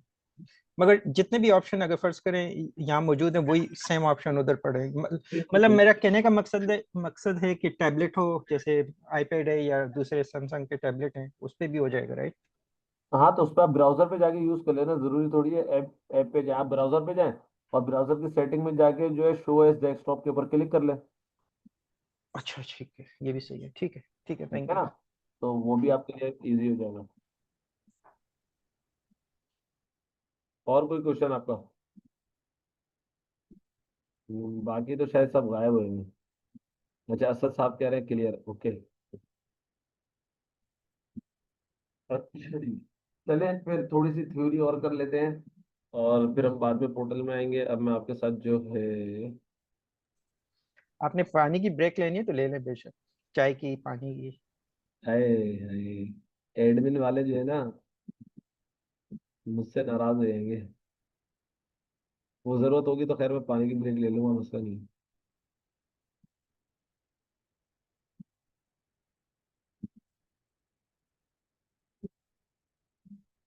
अच्छा जी, ओके, आपके साथ एक छोटी सी चीजें शेयर कर देता हूँ।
ये आपके साथ स्क्रीन शेयर हो गई होगी कि ये हैंडलिंग नोटिसेस हैं। अगर आपके पास नोटिसेस आते हैं, वही नॉर्मल सी बात अगर मैं कर दूं कि जी नोटिस जो भी है आपने रिप्लाई करना है, उसको छोड़ना नहीं है। लोग कहते इग्नोर कर देते हैं। अच्छा, जिस जमाने में मैनुअल होता था ना, चलो उस जमाने में तो आपने इग्नोर कर दिया तो चीजें दब जाती थी कि याद रहा नहीं रहा, फाइल आगे पीछे हो गई, बारिश हो गई, बहुत सारी चीजें। लेकिन अब चीजें जो है ना वो ऑनलाइन है, अब चीजें दबती नहीं है। ठीक है, तो जो चीज एक दफा पोर्टल में आ गई, अब वो हमेशा जिंदा रहेगी जब तक कि आप जो है उसका आंसर ना कर पाओ। तो इस चीज़ का आप लोगों ने थोड़ा सा ख्याल रखना है, और टाइमली रिप्लाई करें। जो तरीक़ाकार है एक अच्छे और क्रेडिबल बंदे का, उसको आप लेके चलेंगे। नोटिस आएंगे तो आपको जो है पर्सनली सर्व किया जा सकता है, टीसीएस के थ्रू भेजा जा सकता है, इलेक्ट्रॉनिक में, यानी मीन्स के आपके पोर्टल पे आपके पास जो है वो नोटिस आ जाएगा, और आपको ईमेल के जरिए भी बता दिया जाएगा। तो वो आप जो है उसको प्रॉपर रिप्लाई करें, और उसके साथ जो है वो फॉर्मेट, जो चैप्टर 10 के अंदर फॉर्मेट मिलता है, first schedule of income tax के अंदर फॉर्मेट एंड नोटिस किस तरीके से होगा और किस तरीके से होगा, तो ये तमाम चीज़ें जो हैं ऑलरेडी मेंशन है। और जब आपको नोटिस मिल जाएगा तो आपने जो है संभाल के रखनी है, उसका जो लिफाफा होगा वो भी आपने संभाल के रखना है कि लिफाफा आपको कब मिला। बाज़ औक़ात जो है जो मैनुअल में आपको मिल रहे होते हैं नोटिस, वो लेट मिल रहे होते हैं, कि जी 1 अगस्त को नोटिस इशू होता है और पता चले हेयरिंग डेट 10 तारीख की थी और आपको नोटिस मिल रहा है 20 तारीख को। तो वो चीज़ें जब आप संभाल के रखेंगे तो ये चीज़ें आपको डिफेंड करने में काम आती हैं। वो उन चीज़ों का आप ख्याल रखिएगा, वो चीज़ें मेंशन की गई हैं। और इसके बाद जो है जब इनिशियल आप रिव्यू करेंगे नोटिस का कि ये सिस्टम जनरेटेड है नहीं है, अब तो सिस्टम जनरेटेड नोटिस चलेगा, मैनुअल नोटिस की अब कोई वैल्यू नहीं है। और उसके बार कोड चेक करें, बार कोड उसके अंदर डला हुआ है नहीं डला हुआ। सेक्शन देखेंगे किस सेक्शन के तहत आपको नोटिस मिला है, टैक्स ईयर चेक करेंगे, जुरिसडिक्शन चेक करेंगे, नोटिस की इशुएंस डेट देखेंगे, ड्यू डेट देखेंगे और रिक्वायरमेंट्स को चेक करेंगे कि आपसे क्या क्या चीज़ें मांगी गई हैं। टेक्निकल रिव्यू देखेंगे, नोटिस को केयरफुली पढ़ेंगे, उसके आप लिस्ट बनाएंगे कि जी आपसे क्या क्या चीज़ें मांगी गई हैं, कौन किस किस सेक्शन के तहत मांगी गई हैं और क्या इश्यूज ने जो है वो रेज करें, वो चीज देखेंगे, लीगली देखेंगे, फैक्चुअल को देखेंगे। और टाइम बार्ड तो नहीं हो गया, मिसाल के तौर पे 2019 का नोटिस आपको 2025 में आएगा तो टाइम बार्ड हो गया। अब 2019, 2018, 2017 का नोटिस अब आपको आ नहीं सकता। हाँ, पहले कोई नोटिस आया हुआ था, आपने उसका रिप्लाई नहीं करा तो रिमाइंडर आ सकता है, तो वो तो फिर ड्यू है। लेकिन फर्स्ट टाइम इस वक्त जो है कोई नोटिस भी टैक्स ईयर 2019 का नहीं आएगा। अगर आएगा तो जस्ट आप उसको एक लाइन में रिप्लाई करेंगे, इट इज टाइम बार्ड। ठीक है, तो वो आपने जो है वो ख्याल रखना है। और फिर उसका अथॉरिटी देखेंगे, उसकी जुरिसडिक्शन देखेंगे, डेजिग्नेशन वगैरह आप बंदे का देखेंगे आपको लिखने वाला कौन है। एक्शन प्लान बनाएंगे कि किस वक्त क्या करना है, कैसे रिप्लाई करना है, क्या क्या चीज़ें उसने मांगी है, आप कितने दिन में उसकी तैयारी कर लेंगे। तो वो तमाम चीज़ों को देखते हुए जो है वो आप चलेंगे। ये सारी इसकी डिटेल लिखी हुई है कि इसको आप, मैं ये सारी चीज़ें आपके साथ शेयर होंगी इंशाल्लाह ताला। मैं ग्रुप में शेयर करूंगा, आज मैं शेयर कर नहीं सका, तो मैं इंशाल्लाह कल कोशिश करता हूँ कि सारी चीज़ें वन बाय वन करके जो है ना शेयर करता हूँ, जितना हम लोगों ने ये 2 क्लासों में कवर करेंगे। उसके बाद रिप्लाई आप सबमिट कराएंगे तो 2 सेट बनेंगे, जैसे अभी मैंने आपको बताया। एक सेट आप अपने पास रखेंगे और एक सेट आप जब जमा करा कर आएंगे। और हियरिंग पॉइंट्स आप बनाएंगे, अगर आपकी हियरिंग होती है तो क्या किस बारे में बात करनी है, वो आपसे क्या बात कर रहे हैं, तो आप क्या पॉइंट्स बनाएंगे, उसका रिप्लाई करेंगे। और विजिट करेंगे ऑफिसर के बाद, फर्स्ट रिप्लाई आप काउंटर पे सबमिट कराएंगे। और रिकॉर्ड रिक्वेस्ट करता है अगर वो किसी चीज़ की, तो मजीद रिकॉर्ड वगैरह मांगता है तो आप वो अरेंज करेंगे और प्रॉपर तरीके से उसको आप जमा कराएंगे। कोई भी चीज़ आप हवा में नहीं छोड़ेंगे। मिसाल के तौर पर आप गए हेयरिंग कराने और कमिश्नर को देकर आ गए, पता चला जी जो भी हेयरिंग ऑफिसर था उसने कहा मुझे तो मिला नहीं, और आपके पास कोई सबूत भी नहीं है कि आपने दिया। तो जब भी आप कोई डॉक्यूमेंट जमा कराएं वो काउंटर पे जमा कराएं, और अगर हेयरिंग ऑफिसर को जैसे इनकम टैक्स ऑफिसर को या असिस्टेंट कमिश्नर को जमा कराएं तो आप उससे साइन ले लो कि जी ये आप रिसीव करें, इस पे साइन करें। ठीक है, तो और वो साइन कर देते, तो जब भी कोई चीज़ करें तो वो प्रॉपर जो है तरीकेकार के साथ करें, हवा में कोई चीज़ नहीं छोड़े। ठीक है ना, there is no trust between you and FBI। ये नोटिस हैं कि जी आप मैनुअल नोटिस आपको मिलता है तो इस violation of 214 income tax authorities to follow orders of the board. आपको मैनुअल नोटिस कोई नहीं मिलेगा, थ्रू आपको जो है वो कोरियर के थ्रू मिलेगा। अब तो खैर ऑनलाइन आता है, तो ये उससे रिलेटेड है। ऑडिट एंड असेसमेंट होगा, ऑडिट आपका 214C, इसको FBR कर सकता है। सिलेक्शन कमिश्नर जो है वो 177 की कर सकता है। ऑडिट प्रोसीडिंग्स 177 के अंडर होती हैं। और power of the board to call records, board FBR जो है वो आपसे 214B के तहत रिकॉर्ड मांग सकता है, और ऑडिट जो है वो 214C के तहत कर सकता है। और कमिश्नर जो है वो आपको जो है सिलेक्ट कर सकता है फॉर ऑडिट अंडर सेक्शन 177 के तहत। तो ये चीज़ें आपने देखनी होगी। फिर असेसमेंट ऑर्डर है, उसकी डेफिनेट इंफॉर्मेशन 122(5) के तहत आती है। Amendment of assessment under section 122 के तहत होती है। रिवीजन अगर आपके उसमें हो रहा था, जाहिर सी बात है कोई ऑडिट और आपने एग्री कर दिया हाँ जी मैंने गलती करी है, तो वो आपके रिटर्न को जो है वो रिवाइज करेगा। जो वो रिवाइज करेगा तो वो 122A के तहत जो है वो आपकी चीज़ों को जो है वो रिवाइज करेगा। और कोई रेक्टिफिकेशन होती है तो वो 221 के तहत आपकी रेक्टिफिकेशन होगी। रिफंड से रिलेटेड अभी मैंने सारी चीज़ें आपको बता दी कि जी आप अपने जिस ईयर का आपका रिफंड निकल रहा होगा तो उस शेयर की आप रिटर्न और जहाँ जहाँ आपका टैक्स कटा है तमाम चीज़ें आप जो है वो लगाएंगे, और आपका जो है फिर रिफंड की एप्लीकेशन जो है वो आपकी प्रोसेस हो जाएगी। यही वो तमाम चीज़ें जो है वो यहाँ पे लिखी हुई ट्रांजेक्शन बिटवीन एसोसिएट्स चलते हैं, जैसे ग्रुप होता है तो वो प्रॉपर ट्रांजेक्शन होनी चाहिए। उसमें ऐसा नहीं है कि आपने एक चीज़ आपको कोई XYZ कंपनी दे रही है 100 रुपए की, और आपने अपनी एसोसिएट से वो चीज़ खरीद ली 1000 रुपए की, ऐसा नहीं है। मार्केट वैल्यू होनी चाहिए, और जो ट्रांजेक्शन जो ट्रांसफर प्राइसिंग होती है वो जो है कैलकुलेटेबल होनी चाहिए, कि आर्म्स लेंथ से रिलेटेड हो कि हाँ जी कैलकुलेट की जा सकती है। ऐसा नहीं है कि आप अगर किसी बाहर के बंदे को आप अपनी कंपनी का CEO बनाते तो आप जो है उसको 10 लाख रुपए सैलरी देते हैं और आपने अपने बेटे को सीईओ बना दिया, उसकी आपने 1 करोड़ रुपए सैलरी रख ली, ऐसा नहीं है। ठीक है ना? तो चीजें जस्टिफाइबल हो और जो है वो आर्म्स लेंथ के अंदर हो, इसका थोड़ा सा आपको ख्याल रखना पड़ेगा। ये बहुत कम यूज होता है, लेकिन चीजें जो है ना पता होनी चाहिए। रिकॉर्ड टू बी मेंटेन, आपने जो है वो तमाम जो है वो रिकॉर्ड प्रॉपर तरीके से जो है वो रखने हैं, जिसमें आपके जो आपकी रिसिप्ट्स आ जाएंगी, आपके बैंक स्टेटमेंट्स आ जाएंगे, आपकी चेक की जो आपने पेमेंट्स करी होंगी चेक की फोटो कॉपीज आ जाएंगी, आपने अपने क्लाइंट से जो पेमेंट ली होगी उसकी डिटेल आ जाएगी, उसकी चेक की फोटो कॉपीज वगैरह आ जाएंगी, आपके परचेज के बिल्स आ जाएंगे, आपकी सेल्स की इनवाइस आ जाएंगे। आपने जो रिकॉर्ड है वो प्रॉपर तरीके से जो है वो मेंटेन करके रखने हैं।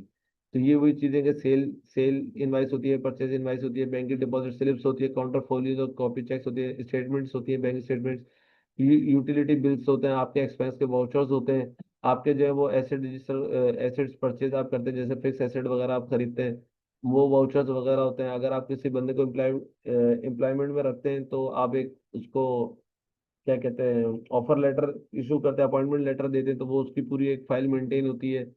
इसी तरीके से जो है आपने अपने एम्प्लॉयज के आईडी कार्ड वगैरह वो तमाम चीज़ें आपको संभालनी होती है। तो ये उससे रिलेटेड तमाम चीज़ें ये आपके साथ जो है वो शेयर होंगी।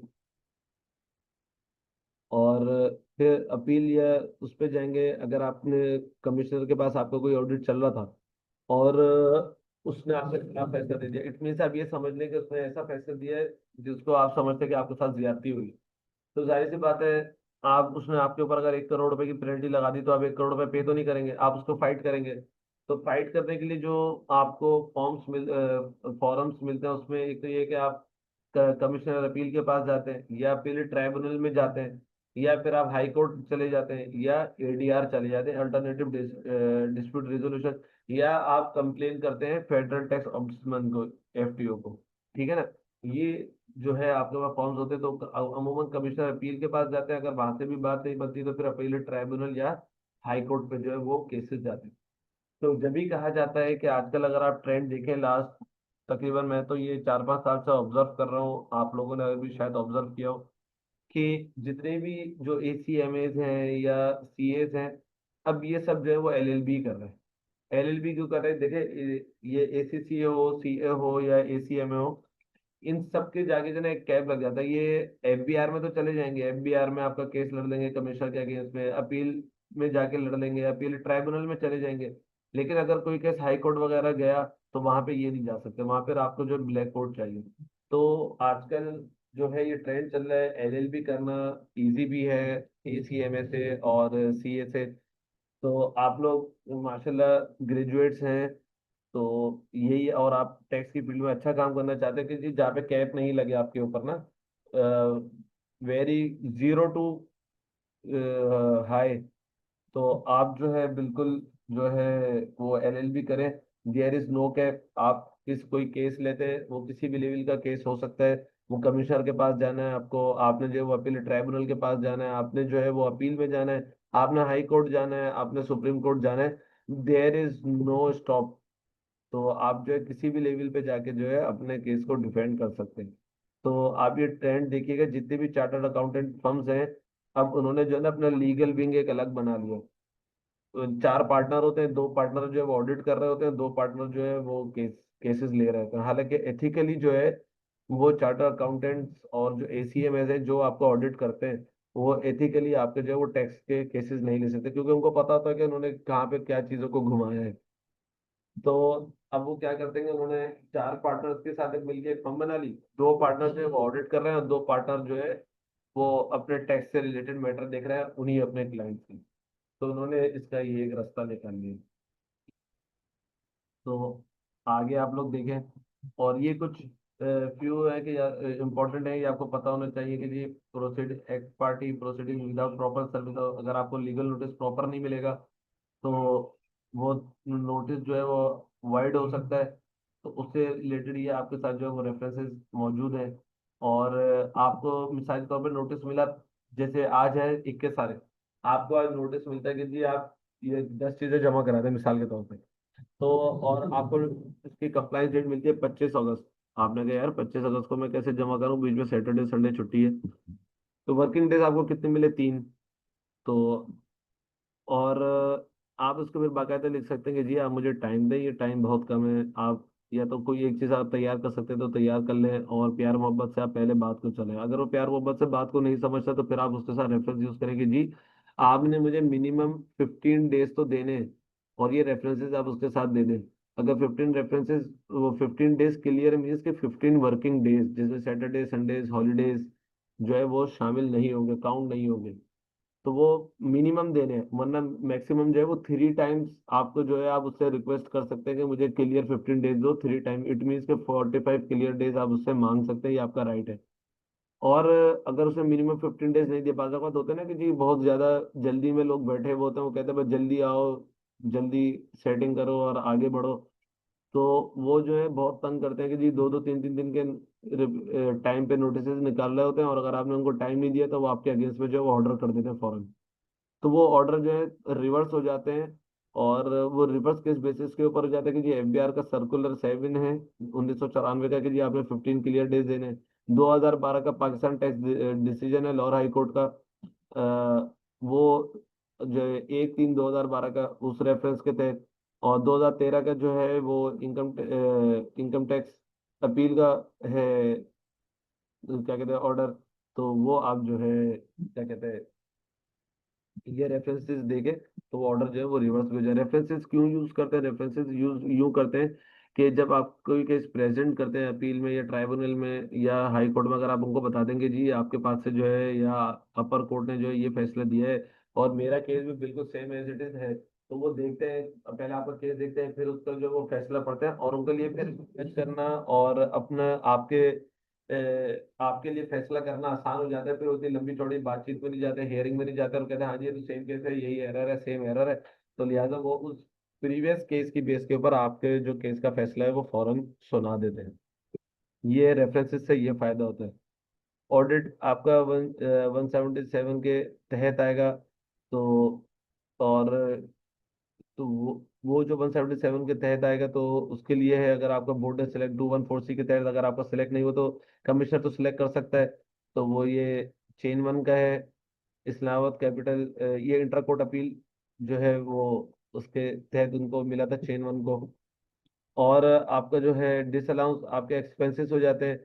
अगर मिसाल के तौर पर अगर आपका ऑडिट हुआ और आपने उसमें सैलरी एक्सपेंस दिखा हुआ है कि जी मेरे पूरे साल में जो सैलरी एक्सपेंस है वो 1 करोड़ रुपए का है, आपसे कहा कि जी ठीक है आप अपना सैलरी रजिस्टर लिया और आपके पास जितने एम्प्लॉय काम कर रहे हैं उनका एनआईसी लिया है, और डिटेल अब पता चला आपने सैलरी रजिस्टर प्रोवाइड करा उसमें साइन नहीं हुए हुए, या किसी के आगे जो है एनआईसी नंबर नहीं लिखा हुआ है, एनआईसी की कॉपीज आपके पास नहीं है, तो वो क्या करेगा कि जितना आप उसको इन्फॉर्मेशन कम देंगे ना वो उतना एक्सपेंस जो है वो आपके रिटर्न में से जो है वो कम कर देगा।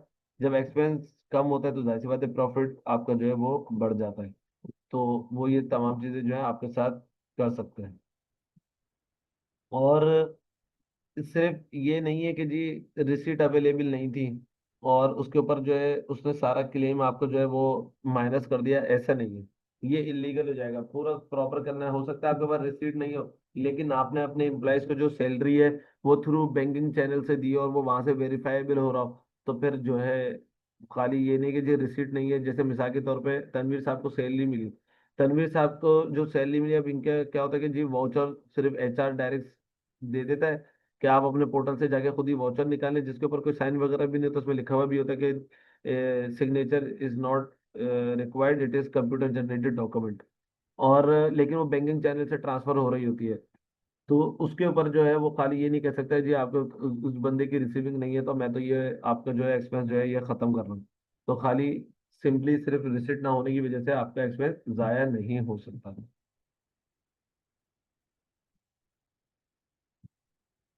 और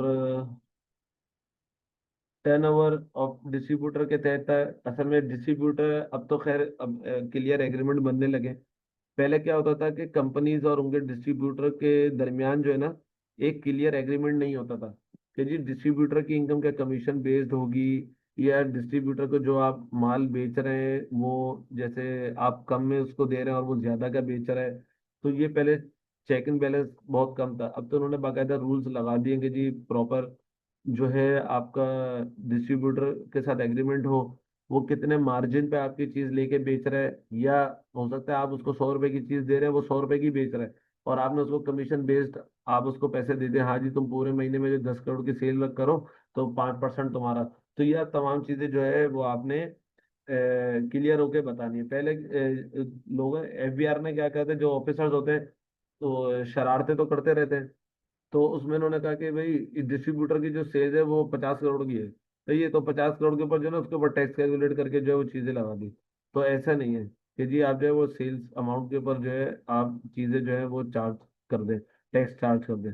अब एक आदमी जो अगर किसी का डिस्ट्रीब्यूटर है तो वो तो सेल थोड़ी उसकी थोड़ी हुई 50 करोड़ रुपए की, वो तो उसके ऊपर तो हो सकता है वो उसका 2% का मार्जिन हो, या हो सकता है उसका जो है वो 1% का कमीशन हो टोटल सेल के ऊपर, तो वो उसकी इनकम हुई ना, उसके ऊपर आप टैक्स लें। 50 करोड़ के ऊपर थोड़ी आप टैक्स ले सकते हैं, वो तो कंपनी की सेल्स थी। तो ये उससे रिलेटेड जो है वो चीजें हैं। तो बलोच एंटरप्राइज का है, मियां एंटरप्राइजेस का है और अलाइड मार्केटिंग प्राइवेट लिमिटेड के केसेस हैं। 2011 के हैं, 2012 के हैं, 2014 के हैं। बैंक क्रेडिट से अच्छा एक काम जो है ना, ये अमूमन ये आज तक मैं देखता आ रहा हूँ, तकरीबन मैं 5-7 साल से ये देख रहा हूँ। ये तो अल्लाह माफ करे, कोई तो पढ़े से पढ़ा लिखा भी अगर कोई बंदा आ जाए ना, तो सबसे आसान काम उनको जो है ये नोटिस करना होता है कि वो ये कहते हैं जी आपके कोई बिजनेस है मिसाल के तौर पे, और उसकी पूरे साल की जो सेल्स है वो 10 करोड़ रुपए की है, लेकिन जब उसका बैंक स्टेटमेंट उठाया उठाया तो उसमें 50 करोड़ रुपए आए हुए थे। तो वो कहते हैं जी आप तो अपनी रिटर्न में बता रहे हैं कि 20 करोड़ की सेल हुई है और आपके बैंक अकाउंट में तो 50 करोड़ रुपए हैं, तो आपने 30 करोड़ रुपए जो है वो छुपाए, और 30 करोड़ के ऊपर आपकी पेनल्टी है और यूं और फलाना ढिमकाना, परेशान करने वाली बात है। भाई जरूरी थोड़ी है कि बैंक क्रेडिट जो है वो आपकी सेल्स हो। और अभी रिसेंटली 2025 में भी एक अभी सुप्रीम कोर्ट का शायद ऑर्डर है, सुप्रीम कोर्ट का या हाई कोर्ट का ऑर्डर है, मुझे अभी याद नहीं है।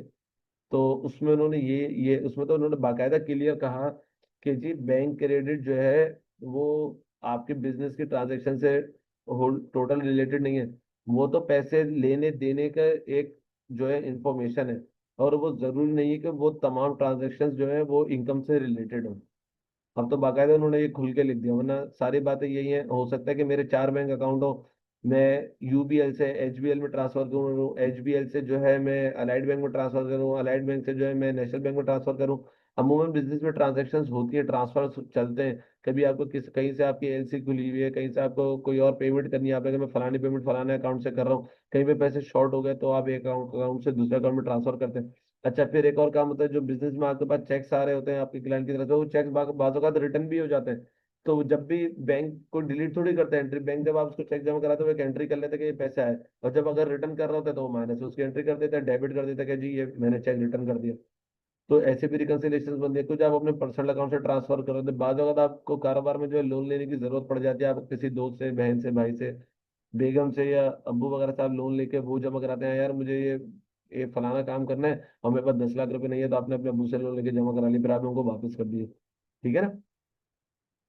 तो वो तमाम चीजें जो बैंक में जो क्रेडिट होती हैं वो तमाम आपकी इनकम नहीं होती। उससे जो रिलेटेड जो फैसले हैं, एक पीटीडी 2012 का है ये, अपील ट्राइब्यूनल लाहौर का था, फिर एक जो है वो 2012 का एक और न्यू डिफेंस स्टेट ये लाहौर का है, फिर एक जो है इनकम टैक्स अपील का है 2009 का, फिर एक अजीज इलेक्ट्रॉनिक्स लाहौर का है। ये तमाम चीजें जो है वो आपकी चलती। अच्छा अब एक और बात है कि गिफ्ट आप दे सकते हैं husband, husband father mother etcetera. अच्छा जो आपके ब्लड रिलेशन है ना उनको, और हस्बैंड वाइफ जो है वो गिफ्ट दे सकते हैं, और कैश में भी जो है वो गिफ्ट दे सकते हैं। जरूरी नहीं है कि अब्बा ने बच्चे को पैसे दिए और उसके लिए वो डीड बनाते फिरें, या बेगम जैसा अमूमन होता है कि हमारे घर में जो हाउस वाइफ को हम दे देते हैं कि जी अभी पूरे महीने के पैसे हैं ये आप रख लें और ये आपके ग्रोसरी वगैरह में यूज कर लीजिए। तो ये आप कैश में ही करते, इसकी कोई प्रॉपर डॉक्यूमेंट या इन्वेस्टमेंट वगैरह तो हो नहीं रही होती।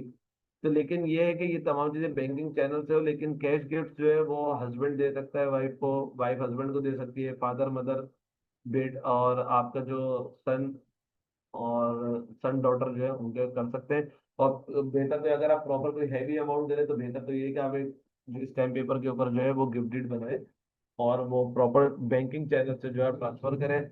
और उसके लिए दोनों का फाइलर होना जरूरी है। जो गिफ्ट दे रहा होगा जो गिफ्ट ले रहा होगा दोनों का फाइलर होना जरूरी है। और बैंकिंग चैनल से हो वो ज्यादा अच्छा है, क्योंकि दोनों की जो है वो रिटर्न से वेरीफाई हो जाएगा, एक की रिटर्न से गिफ्ट आउट हो रहा होगा और एक की रिटर्न में गिफ्ट इन हो रहा होगा। ये आपका कोई नोटिस आते हैं तो वो 111 का नोटिस आएगा कि जी कोई आपसे इन्फॉर्मेशन ले लेंगे। कल हमने बात की थी जैसे गिफ्ट हो गया या रेमिटेंसेस हो गया, तो वो 111 के नोटिस जो है शरारतें करते हैं और 111 का नोटिस डाल देते हैं कि जी आपने ये गलत करा है। तो वो फिर आपको चीज़, अगर पीआरसी सर्टिफिकेट वगैरह आपके पास होते हैं तो वो आप बताते हैं। तो ये तमाम चीज़ें कि ये डेफिनेट इन्फॉर्मेशन और ये छोटी छोटी सी चीज़ें ये बनाए, ये इसलिए दी गई कि अमूमन नोटिस जो आ रहे हैं तो इन्हीं के तहत आ रहे हैं, तो इन्हीं में चीज़ें घूम रही होती है।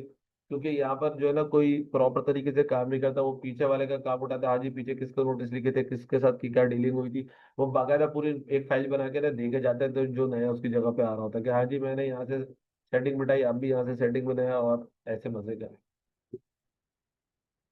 तो ये तमाम चीजें डेफिनेट इन्फॉर्मेशन हो गई। मैंडेटरी कंडीशंस क्या है कि जो आपको फुलफिल करनी है 122A के तहत जो नोटिस में जब आपके होंगी, अगर ये फुलफिल नहीं होगी तो 122 का नोटिस जो है वो बेकार है। लेकिन ये आपको तो पता है जब एक नोटिस आ गया तो उसको प्रॉपर तरीके से आपने डील करना है, प्यार मोहब्बत के साथ लड़ना नहीं है। हाँ जब आप समझेंगे आप सब कुछ बेच के और सारी चीजें खत्म करके परमानेंट तौर पे जब पाकिस्तान से बाहर जा रहे हैं फिर आप लड़ते रहे, लेकिन ना लड़े तो वो बेहतर है। टाइम पीरियड अंडर सेक्शन 161 का आपने ये विदहोल्डिंग की स्टेटमेंट फाइल होती है उससे रिलेटेड है। और एडिशनल टैक्स और 205 के तहत आपके एडिशनल टैक्स लगता है।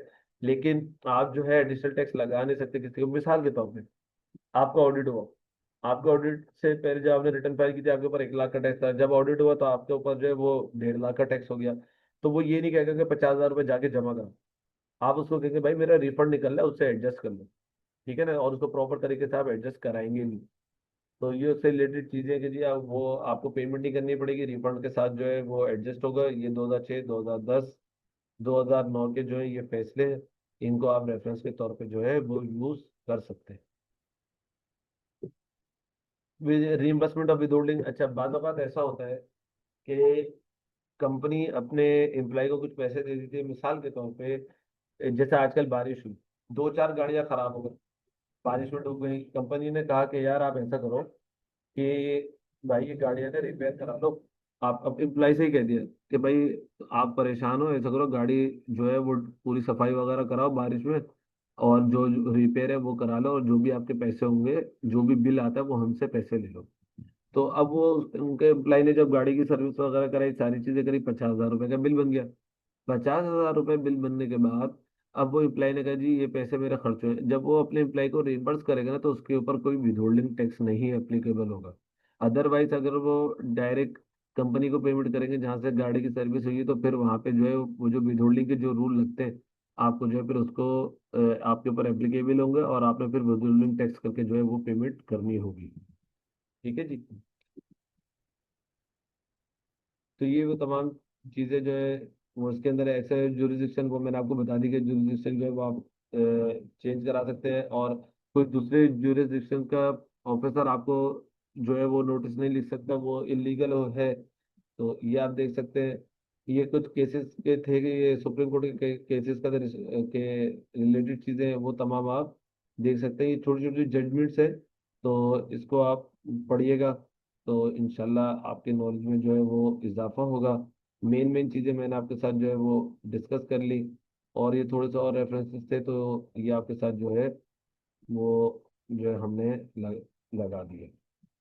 टोटल ये सेशन आज का प्लान किया था, और उम्मीद है कि आप लोगों को चीज़ें क्लियर हुई होंगी, समझ आई होगी। थोड़ा सा थ्योरी चल रही है, ये 1-2 क्लास में और थ्योरी होगी, प्रैक्टिकल में भी आएंगे। तो इंशाल्लाह फिर उसके बाद जो है आप लोगों को जो है नींद नहीं आएगी।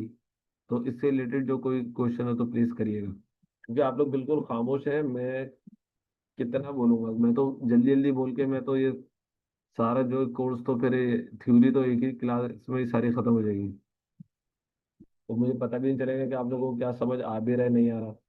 अब देखिए सिर्फ 3 लोग रह गए।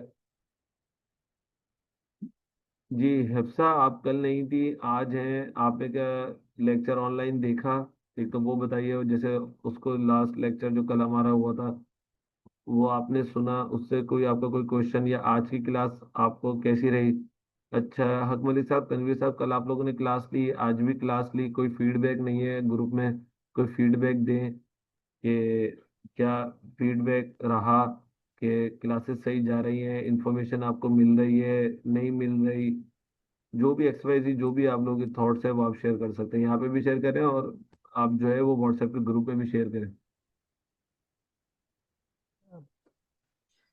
जी आपने कहा था कि उस पे कुछ ऐसी चीज ग्रुप में नहीं डालनी है, बस इंफॉर्मेशन से रिलेटेड हो, तो इस वजह से हम लोगों ने या मैंने कोई इसमें डाला नहीं है, मतलब फीडबैक तो आप दे सकते हैं ना कि क्लासेस का नहीं। फीडबैक। ओवरऑल तो माशाल्लाह अच्छा आपका अभी तक ये सेशन चल रहा है। कल का भी बहुत अच्छा था, इंफॉर्मेटिव था, जहाँ मुझे ज़रूरत होती है मैं क्वेश्चन कर लेता हूँ, क्योंकि अभी इनिशियल स्टेज में कल ज़्यादातर प्रेजेंटेशन थी, आज आपने FBR की वेब पोर्टल का वॉक थ्रू करा दिया है। जी और तो आगे आने वाला जो कल का मतलब नेक्स्ट वीक का जो होगा, वहाँ से सही मायने में क्वेश्चन स्टार्ट होंगे, मुझे हाँ मुझे बिल्कुल, ये वो फील होता है। में चीज़ें आएंगी ना फिर इंशाल्लाह चीज़ें स्टार्ट जी होंगी, ठीक है ना। जी जी जी। बिल्कुल, ठीक ठीक। अच्छा जी। अच्छा तो मेरे ख्याल से मैं और कुछ देखो, कोई छोटी मोटी कोई चीज़ें और है तो फिर मैं वो आपके साथ करता हूँ।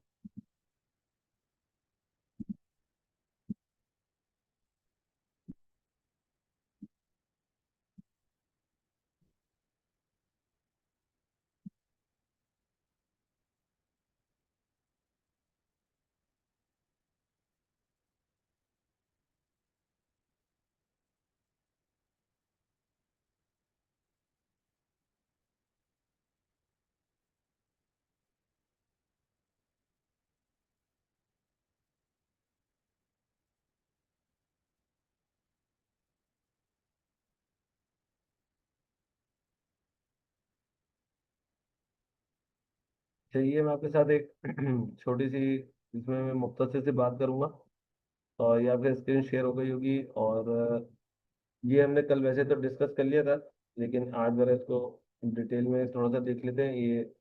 ये नॉन रेजिडेंट से रिलेटेड कि नॉन रेजिडेंट को आपने सिर्फ रिटर्न फाइल करनी है। और ये देखें, ये पूरा एक चार्ट बना हुआ है कि नॉन रेजिडेंट जो है वो अपनी सिर्फ रिटर्न फाइल करेगा, और अगर उसकी पाकिस्तान में एसेट है लेकिन उसकी कोई इनकम नहीं है, सही है ना। बाज़ औक़ात होता है कि आपका कोई घर ले लिया, कोई फ्लैट ले लिया, अब वो रेंट पे नहीं है, बंद है, या आपने कोई प्लॉट ले लिया, या आपने कोई इंस्टॉलमेंट में कोई चीज़ ले ली, पाकिस्तान में हो या पाकिस्तान से बाहर हो आपके एसेट्स, या आपके एसेट्स नहीं हो लेकिन आपकी कोई इनकम भी नहीं है पाकिस्तान में, तो आपको ना रिटर्न फाइल करनी है ना बैंक स्टेटमेंट फाइल करनी है। लेकिन कल हमने देखा कि रिटर्न फाइल करनी क्यों जरूरी होती है, ताकि स्टेटस फाइलर वाला रहे, ठीक है। और आपके जो है वो पाकिस्तान में एसेट्स हैं या नहीं है या बाहर है, लेकिन आपके पाकिस्तान सोर्स इनकम है, तो जस्ट आपको अपनी रिटर्न फाइल करनी है, अपनी बैंक स्टेटमेंट फाइल नहीं करनी। अगर रेजिडेंट पर्सन है, जैसे रेजिडेंट पर्सन है और उसकी जो इनकम है वो $10,000 के बराबर है या इससे ज्यादा है, या उसके जो एसेट्स है वो $1 लाख के बराबर है या $1 लाख से ज्यादा है, तो वो अपनी जो है नॉर्मल रिटर्न भी फाइल करेगा, नॉर्मल वेल्थ स्टेटमेंट भी फाइल करेगा, और साथ साथ उसके foreign income and assets statement भी फाइल करेगा, जो हमने कल बात की थी। तो ये एक थोड़ा सा रिपीटेशन थी, और इसमें वो लिमिट्स वगैरह डिस्कस की गई थी। और ये मैंने कहा कि एक आपके साथ अभी छोटा सा यूज कर लें, क्योंकि हमारे पास अभी मुझे नजर आ रहे थे कि 12-15 मिनट हैं, तो अभी इंशाल्लाह डॉक्यूमेंट्स भी आपके साथ जो है वो शेयर होंगे। और इसके साथ साथ अगर कोई और ऐसी कोई और चीज निकल आती है। एक क्वेश्चन कर लूँ मैं? हाँ हाँ बिल्कुल बिल्कुल, कोई जरूर, अच्छी बात है। अच्छा, ये जो आपने कहा कि नॉन रेजिडेंट जो है वो अपनी फॉरेन इनकम भी शेयर करेंगे, नहीं नहीं और नहीं, अगर वो नहीं रेजिडेंट नहीं करेंगे, नॉन रेजिडेंट नहीं मतलब करेंगे। अच्छा, नॉन रेजिडेंट नहीं करेंगे। हाँ देखिए, नॉन रेजिडेंट से तो फॉरेन एसेट्स और फॉरेन इनकम में तो कोई सवाल ही नहीं है। अब जैसे मिसाल के ओके। तौर पे तनवीर साहब आप होते हैं कतर में, ठीक है। हम्म। अब आपके वहाँ पे हो सकता है आपकी एक अच्छी इनकम हो, और आपने वहाँ पे कोई एसेट भी बना लिया हो, अमूमन है लोग इन्वेस्टमेंट कर लेते हैं छोटी मोटी, तो वो आपको पाकिस्तान में नहीं बतानी क्योंकि आप नॉन रेजिडेंट। हाँ, पाकिस्तान में आपने कोई फ्लैट ले लिया, पाकिस्तान में आपने कोई सेविंग अकाउंट में अपनी इन्वेस्टमेंट कर लिया, आपने जो है वो नेशनल सेविंग सर्टिफिकेट्स ले लिए, आपने म्यूचुअल फंड में इन्वेस्टमेंट कर दी, तो वो, और उससे आप इनकम जनरेट करें, जाहिर सी बात है जब आप सेविंग सर्टिफिकेट्स होंगे, म्यूचुअल फंड्स होंगे, तो आपका डिविडेंड आएगा, आपको सालाना प्रॉफिट आएगा। तो आपने सिर्फ अपनी रिटर्न फाइल करनी है और उसमें अपनी इनकम को डिक्लेयर करना है, वहां पे भी आपने पाकिस्तान के एसेट्स बताने नहीं है, ठीक है। लेकिन हाँ, आप जो है रेजिडेंट पर्सन थे पहले और आप अपने प्रॉपर इनकम टैक्स की रिटर्न भी फाइल करते थे, बैलेंस स्टेटमेंट भी फाइल करते थे। ओपिनियन ये है सीनियर्स का कि आप जो है उसको कंटिन्यू रखें। अगर आप पाकिस्तान में कोई एसेट्स वगैरह बना रहे हैं या उनमें कोई चेंजिंग हो रही है तो अपनी बैलेंस स्टेटमेंट जैसे आप पहले फाइल करते थे वैसे फाइल करें, और अपने इनकम टैक्स की रिटर्न तो आप फाइल करेंगे ही करेंगे। तो उसमें जो है आपको अपनी foreign source income, foreign source assets आपको बताने नहीं है, क्योंकि आप नॉन रेजिडेंट। हाँ, जो रेजिडेंट बंदा होगा वो अपने जो है लोकल इनकम, लोकल एसेट्स भी बताएगा और अपने फॉरेन इनकम और फॉरेन एसेट्स को भी बताएगा। तो लोकल इनकम, लोकल एसेट्स में जो, और फॉरेन इनकम, फॉरेन एसेट्स, तो वो अपनी नॉर्मल रिटर्न और नॉर्मल बैंक स्टेटमेंट में भी फाइल करेगा। साथ साथ उसको एक स्पेशल स्टेटमेंट भी फाइल करना पड़ेगा जिसे कहते हैं foreign income and assets statement. वो भी आपको जो है फाइल करना पड़ेगा रेजिडेंट पर्सन को। नॉन रेजिडेंट को कोई चीज भी जो है वो अपनी शो नहीं करनी फॉरेन रिलेटेड। ठीक है तनवीर साहब? जी, थैंक यू। अभी चैट आई हुई है, चैट में देख लेते हैं। Not now, I am sending only precedents because I am a new lawyer, mashallah, and my practice is related to service law. Great. Session is very informative. I will listen their lecture today 2 or 3 times in order to study. Thank you so much. अच्छा जी। और आज के लिए मेरे ख्याल से इतना ही काफ़ी है। और thank you so much for your participants and for your valuable time. इंशाल्लाह नेक्स्ट वीक ट्यूसडे को मुलाकात करेंगे।